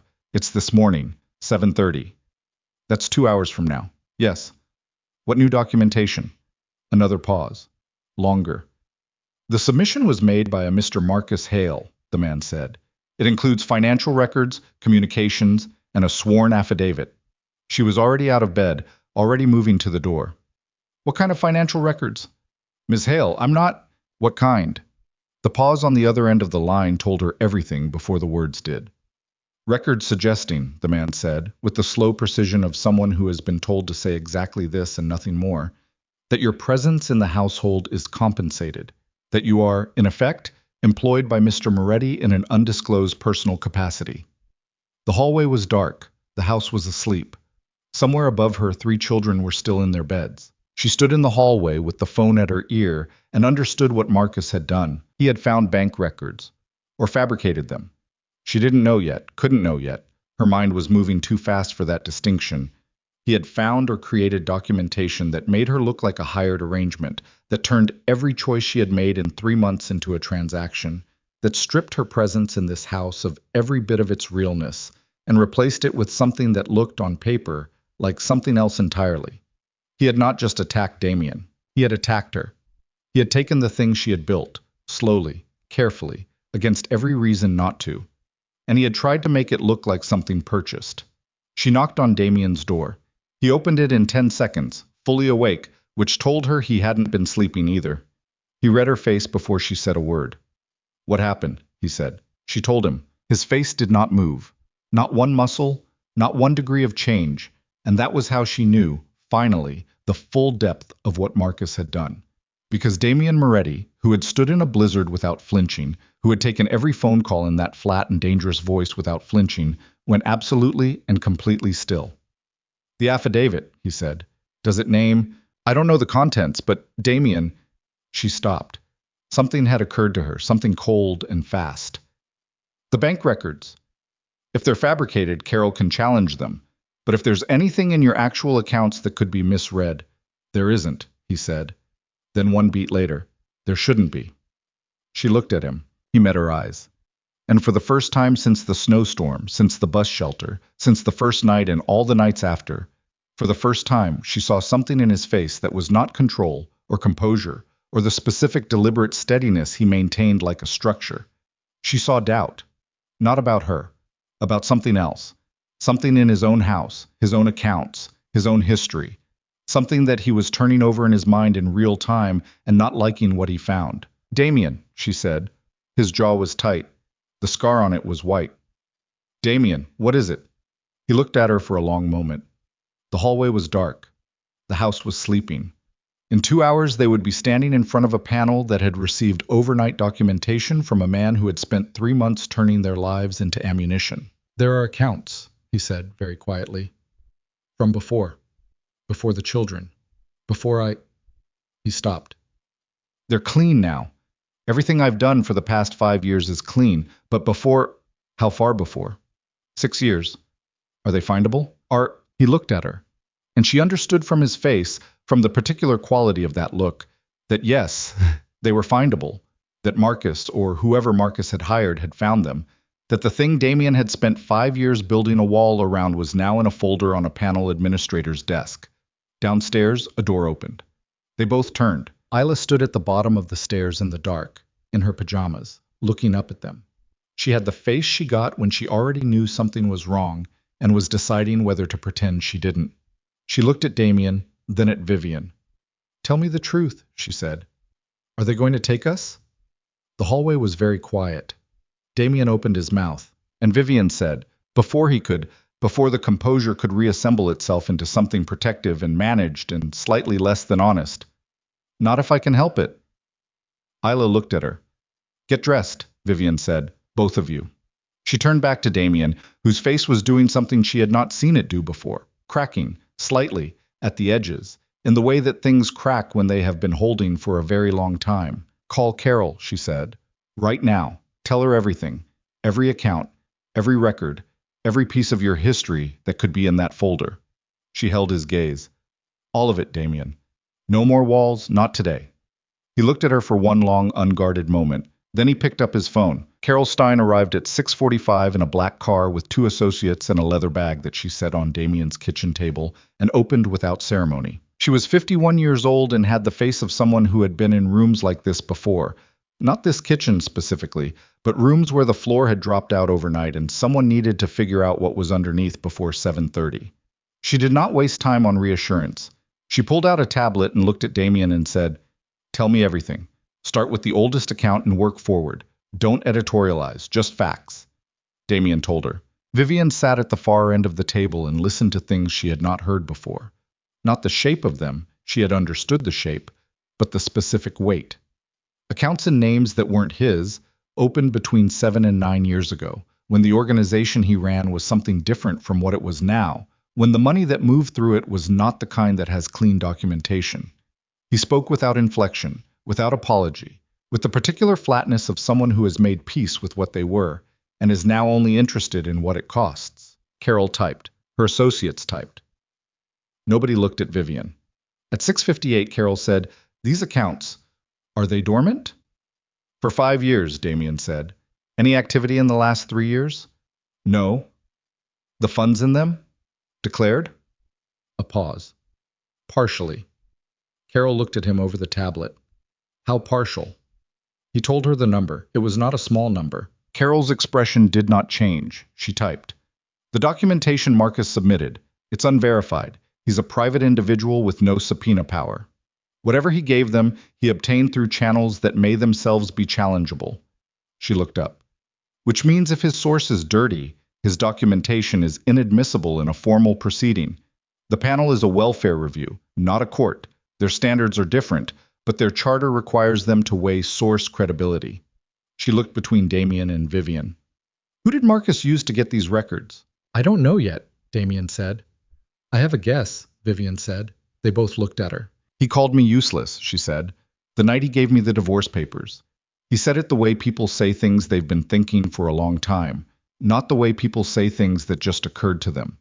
Marcus has been building something for a while. He doesn't do things quickly. He plans." which means he had someone looking into this household before I even ended up here. She paused. Before the appointment. Before he handed me the papers. The kitchen was quiet. I was already moving, she said. I was just the occasion. Damien looked at her with his face very still. You think he had someone inside my operation? I think he found someone who already had access and was willing to sell it. She looked at Carol. Which means whatever those records are, they came through someone with legitimate access to them. Which means which means we can find who it was, Carol said. She was already typing. And if we can demonstrate that the source of Marcus's documentation had a financial relationship with him, the panel has grounds to disqualify the submission entirely. She looked at Damien. How fast can you get me a list of anyone with access to those accounts in the last 18 months? An hour, Damien said. You have 40 minutes. He left the kitchen. Vivian stayed. She helped Lucy get dressed. Lucy asked no questions, which meant she understood more than she was showing, which was its own kind of heartbreak. And she made sure Caleb ate something, and she stood in the hallway outside Isla's room for a moment, listening, and heard nothing, and knocked. Come in, Isla said. She was dressed already, sitting on her bed with her jacket on, like she'd been ready for an hour. She looked at Vivian when she came in and said, How bad is it? We have a lawyer and we have 40 minutes and we have the truth, Vivian said. That's more than nothing. Is it enough? Vivian sat on the edge of the bed. I don't know, she said, because Isla was 15 and she was done with the version of care that required lying to people for their own comfort. But I know that every single thing Marcus has put in that folder is being challenged right now. And I know that the only true thing in that building today is what happens in this house every day. And true things are harder to argue with than people think. Isla looked at her hands. What if they don't care about true? Then we appeal. And we keep appealing. And we don't stop. She paused. Nobody in this house is going anywhere. That's not a maybe. Isla looked up. Her eyes were dry, which was the version of Isla that had cost her the most to build. You really mean that? Yes, a beat. Then Isla said very quietly, She would have liked you, my mom. She said it fast, like something that had been waiting a long time and came out before the door could close. She liked people who said real things. She didn't have much patience for the other kind. Vivian sat with that for a moment, with the weight of it and the gift of it, and what it had cost Isla to hand it to her. I would have liked her too, she said. Isla nodded once, stood up, straightened her jacket with the deliberate composure of someone who has decided to be steady. Let's go, she said. The panel convened in a municipal building on the east side. 4 floors up, a conference room with a long table and fluorescent lights and 6 people seated on one side of it. 3 panel members, 2 administrative staff, a court-appointed advocate for the children named Gerald Park, who had kind eyes and a bad haircut, and who had spoken briefly with each child the week before. Damien sat on the respondent's side with Carol Stein on his left and Vivian on his right, which had not been planned, and which Carol had not objected to when it happened. The children were not present. They were in a waiting room 2 floors down with one of Damien's people, and a woman from Carol's office who had brought snacks and a deck of cards, and the specific energy of someone paid to make waiting rooms feel ordinary. Marcus was not present in the room. His documentation was, it sat in a folder in front of the panel chair, a woman named Dr. Renata Voss, who had the careful posture of someone who understands that what she does in rooms like this has consequences that outlast the meeting. The hearing opened. Dr. Voss reviewed the submission structure. One of the panel members, a man named Whitfield with reading glasses on a chain, summarized the allegations: household instability, undisclosed financial arrangements, association with activities potentially harmful to minors. Carol Stein responded with the precision of a woman who had spent 40 minutes turning 40 minutes of information into something airtight. She challenged the sourcing of the financial documentation. Damien's team had moved fast, and what they had found in 40 minutes was not everything, but it was enough. A transfer, 18 months ago, from an account connected to Marcus's business network, to an individual who had briefly worked as a contract accountant for one of Damien's legitimate subsidiaries. The chain was not clean, but it was visible, enough to argue, enough to put a question mark over Marcus's documentation that the panel would have to address. Dr. Voss listened. She asked questions that were careful and specific. She was not warm and she was not cold. She was thorough, which was the quality that mattered. Then she looked at Vivian. "Ms. Hale," she said, "you are not a party to this proceeding in a formal sense. You've asked to speak as a witness to the household's character." "Yes," Vivian said. "I'll remind you that this is a formal review. What you say here is on record." "I understand." Dr. Voss nodded. "Tell me about the children," so Vivian told her. She did not tell it the way she had told it to Pratt, the journalist. Not with strategy, not with an eye on the angle. She told it the way it was, scene by scene, the way it had actually happened. Lucy with the toast at 7:15. Caleb and his Civil War logistics and the word precise. Ela on the floor of her bedroom on the anniversary of her mother's death. She told it without embellishment and without softening, and she kept her voice level through most of it, and less level through some of it, and she didn't apologize for either. When she finished, the room was quiet. Gerald Park, the children's advocate, was looking at her with an expression she couldn't fully read. He had his pen in his hand and he hadn't written anything in several minutes. "Miss Hale," he said, "I want to ask you something directly." "Okay. The allegation, the specific language from the submitted affidavit, suggests your presence in this household fills a personal need, that you are there because of your own circumstances rather than for the children's benefit." He paused. "How do you respond to that?" She looked at him. She thought about the answer she could give, the defensible one, the strategic one, the one that addressed the allegation on its own terms. She gave a different one. "Both things can be true," she said. The room was very still. "I came to that house in the worst night of my life," she said. "I had lost something I can't recover, and I had nowhere to go. Both of those things are true, and they're also irrelevant to what happened after I got there." She looked at Dr. Voss. "Every person who shows up for a child shows up from somewhere. They show up from their own history, their own need, their own reasons. That's not a disqualification. That's just being human." She paused. "What matters is what you do when you're there.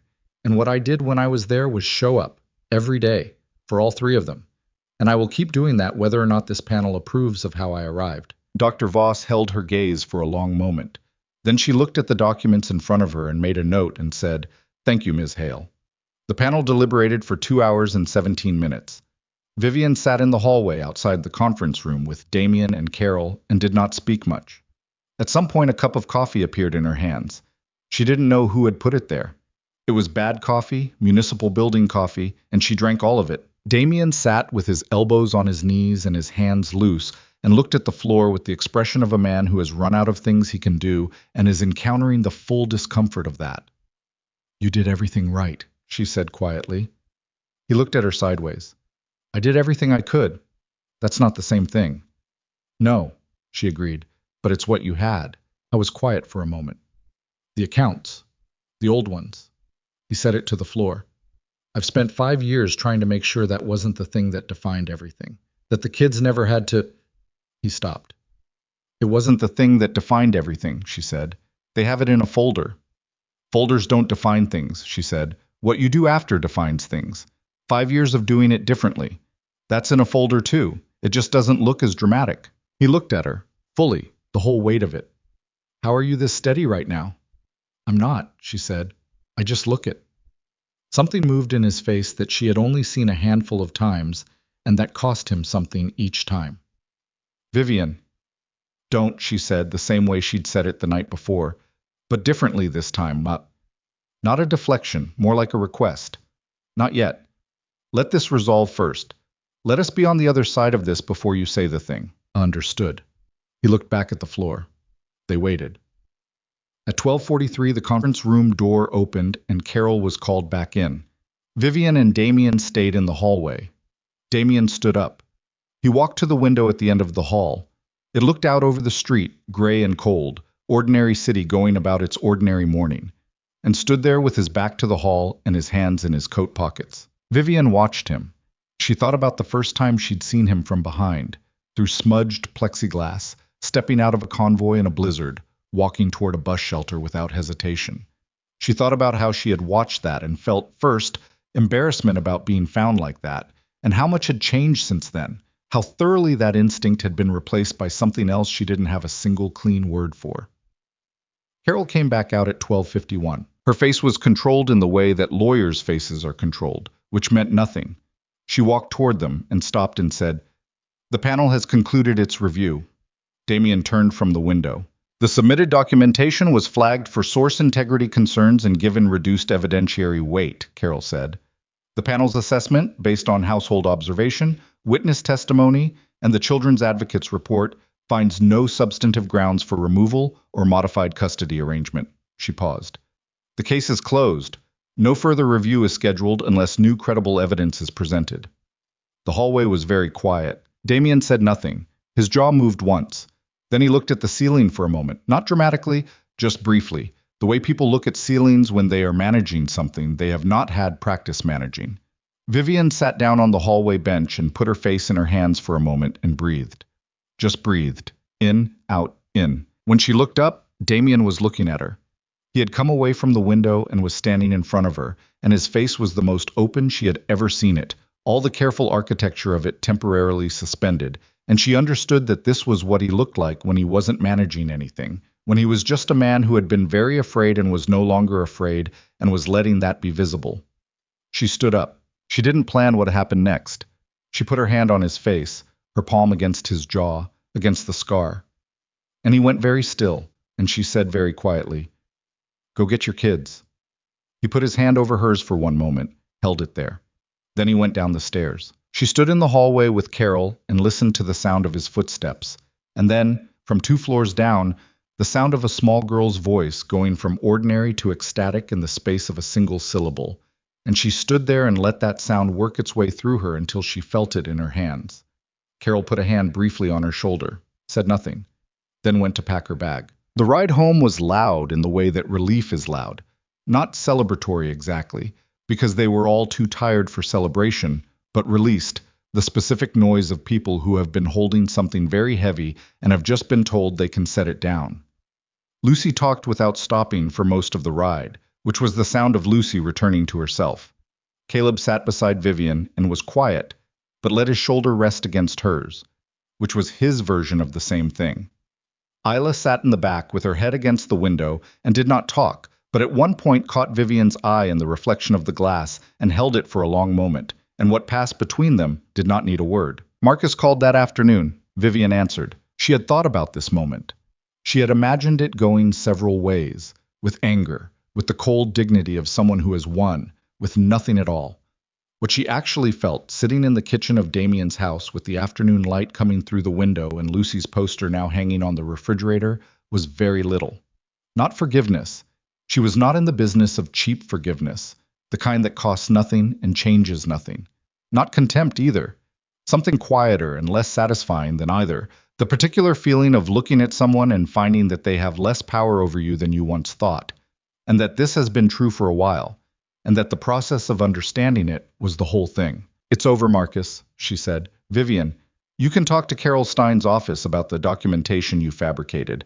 That's a separate conversation and it's not one I'm part of." She paused. "Don't call me again." She ended the call. She sat for a moment in the kitchen quiet. Then she opened her laptop and found the email she had not yet opened. It had come 2 days ago, in the middle of everything, and she had seen the sender and closed the tab because there had been no room for it. Columbia School of Social Work.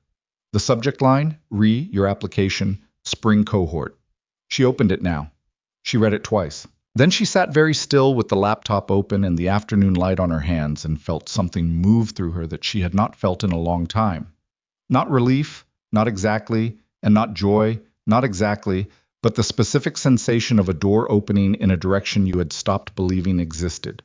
She had a full scholarship. She started in September. She was still sitting there when Damien came into the kitchen. He looked at her face and stopped. "What is it?" he said. She turned the laptop around. He read it. He looked up. "Columbia," he said. "Yes."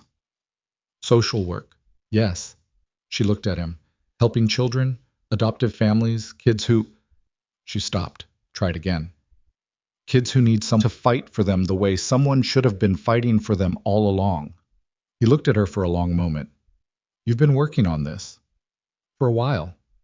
"You didn't tell me." "I wasn't sure it was real yet," she said. "I didn't want to—" She paused. "I didn't want to say it out loud before I knew." He pulled out the chair across from her and sat down. He put his hands on the table. Not flat this time, not the managing gesture, just his hands. I'm not going to ask you to stay, he said. Columbia is... It's in the city, she said. It's 20 minutes from here. He looked at her. I'm not leaving, she said, if you don't want me to. The kitchen was very quiet. Outside, from somewhere in the house, came the sound of Lucy talking to Caleb and Caleb telling her she was wrong about something, and Lucy absolutely refusing to accept that. I don't want you to, Damien said. Then I won't. He looked at his hands on the table, then at her. Vivian, I need to say something and I need you to let me say it without stopping me. She waited. I have done things, he said, in my life. Things that are in folders and things that are not in folders. Things I made peace with a long time ago and things I'm still working on. I am not a simple thing to be connected to. I know what my name costs people and I have never asked anyone to pay that. He stopped. Started again. But you are the first person in a very long time who has been in my house and seen all of it. Not the managed version, not the composed version, and not left. And I don't know what to do with that except tell you that it matters. You matter. Not to the household, not to the kids, though you matter to them more than I think you know. He paused. To me. She looked at him across the kitchen table in the afternoon light, with Lucy's poster on the refrigerator, and the sound of the children in the other room, and the feeling of a door that had opened in a direction she'd stopped believing in. I know, she said. That's all He stopped. That's what I needed to say. I know, she said again. I've known for a while. He looked at her. That unguarded look, the one without the architecture. What do we do with that? He said. We do this, she said, what we've been doing, and we see what it becomes. He held her gaze for a moment longer. Then he nodded, once, the way he nodded when something had been settled. Not a small nod, a real one. She reached across the table and put her hand over his. Just that. Just her hand over his on the kitchen table with the afternoon light on both of them, and he turned his hand over and held hers, and they sat like that for a moment in the particular quiet of a house that has been through something and is still standing. Lucy burst into the kitchen at full speed and stopped dead when she saw them. She looked at their hands. She looked at Vivian's face. She looked at Damien's face. Are you guys? She started, with enormous and barely contained significance. Go finish your homework, Damien said. I finished it. Find more homework. Lucy stood her ground for 3 full seconds, which was impressive. Then she retreated to the doorway, where she stopped and said, with the dignity of someone who has made an important discovery, I'm just saying I told Caleb this was going to happen, and disappeared. Vivian laughed. It came out of her before she could shape it or manage it, just a real laugh, the kind that comes from somewhere below the sternum. And she looked at Damien, and he was almost smiling, that thing at the corner of his mouth that had been growing more visible over the past 3 months. And she thought that she would spend a long time trying to get him all the way to a real smile, and that this was not a problem. The months that followed were not simple. She had not expected them to be. The graduate program was hard in the way that things are hard when they matter. Long hours and difficult coursework and cases that came home with her in the space behind her eyes, even when she was physically elsewhere. She was good at it, which she had suspected and which it turned out was different from knowing. She was good at sitting in a room with a child who had learned to expect abandonment and making them feel, without saying it directly, that she was going to be there next week. She was good at reading the specific language of people who have been hurt in quiet ways that don't leave visible marks. She knew that language. She had been learning it for 30 years. Damien kept his word, gradually, carefully, in the way that a man dismantles something he built over a long time and is not entirely sure of the structural consequences. The organization moved further into legitimacy with the same methodical patience he brought to everything. There were setbacks. There were nights when his phone rang in that voice, and she heard it through the wall and understood that the distance between what he had been and what he was becoming was not a line, but a long road with bad weather on it. And she decided each time, deliberately, to still be there in the morning. She decided it every day. That was the whole thing, she came to understand. Not a single decision made once, but the same decision remade daily, which was harder and also more real. The children grew in the ways that children grow when they finally have room to. Caleb turned 12 and then 13 and wrote a history paper that his teacher submitted to a regional competition and that won, and he told Vivian about it with the elaborately casual manner of someone who is very pleased and working very hard not to show it. And she told him his writing was precise, not dry. And he said he knew, he'd always known. And she said, of course you did. Isla got a track scholarship offer from a state university at 16. She sat at the kitchen table and read the letter 3 times before she let herself react. And when she reacted, it was not the teenage explosion of feeling, but something quieter and more complete. She put the letter down and looked at Vivian and said, she would have wanted to see this. And Vivian said, she knows, which was the closest either of them ever came to the subject of what Isla believed or didn't believe about where her mother was, and it was enough. Lucy turned 7 and was exactly the same person she had been at 6, only more so, which was both exhausting and exactly right. The year Vivian finished her degree, they had a dinner at the house.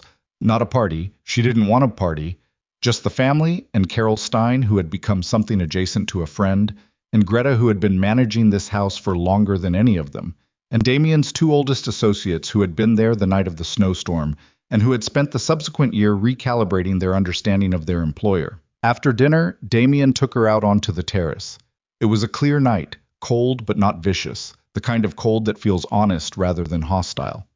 The city was visible in all directions, lights against dark, the specific beauty of a place that doesn't stop for anything. He had something in his hand. She looked at it. It was small and simple, and she understood immediately what it was, and felt the understanding move through her, not as shock, but as arrival. The sensation of reaching a place you have been walking toward for long enough that you had started to forget you were still moving. I'm not doing this with a speech, he said. Good, she said. I hate speeches. I know you do. He looked at her, the unguarded look, the one that had been getting easier to find, the architecture becoming more permeable, the walls not gone, but lower, lower. I know you don't need this. I know you would be fine without it. I know you have a career and a degree and 3 kids who would follow you anywhere even without the paperwork. He stopped. I'm not asking because you need it. I'm asking because I do. She looked at him for a long moment. The city behind him. The cold. The specific weight of his face in the dark being completely honest. Yes, she said. He put the ring on her finger. It fit. She looked down at it for a moment, then she put her hand on his face. The same hand, the same jaw, the scar under her palm. And he leaned into it slightly, barely perceptibly, the way someone leans into warmth when they have been cold long enough. Damien, she said. Yeah. Go tell the kids. He almost smiled, the whole way this time. They already know, he said. Of course they do. From inside the house came the sound of Lucy's voice rising in volume, and then Caleb's voice, and then the specific crash of what was probably someone knocking something over in excitement. And Damien looked at the door, and then at Vivian, and she looked back at him. And neither of them moved for one more moment, just stood on the terrace with the city around them and the cold and the light from inside falling through the glass. She thought about a bus shelter. She thought about smudged plexiglass, and the sound of engines in a storm, and a small mittened hand finding hers in the dark. She thought about the word impossible, which had been given to her as an ending and had turned out to be something else entirely. She thought the family she had spent her life expecting wasn't waiting to be born. It was waiting to be chosen. And she had chosen it. Badly, with no information, in borrowed clothes in a stranger's kitchen, 1 cup of real hot chocolate at a time. She had chosen it every day since. That was the whole thing. She turned from the city and went inside, back to the warmth and the noise, and the particular beautiful chaos of a home that knows what it is. And the door closed behind her, and the night went on, and the city below them never stopped moving, indifferent and alive and full of people out in the cold who had not yet found what she had found. And she held that thought gently, like a responsibility, like a compass, like the kind of thing you carry forward when you've been lucky enough to find your way in from the dark. Outside the iron gate, the street was quiet. The shelter at Holland and 7th had a fresh coat of municipal paint. The snow, when it came again that winter, fell the same way it always did, sideways, mean, without apology. But inside the house, the lights were on. They were always on now.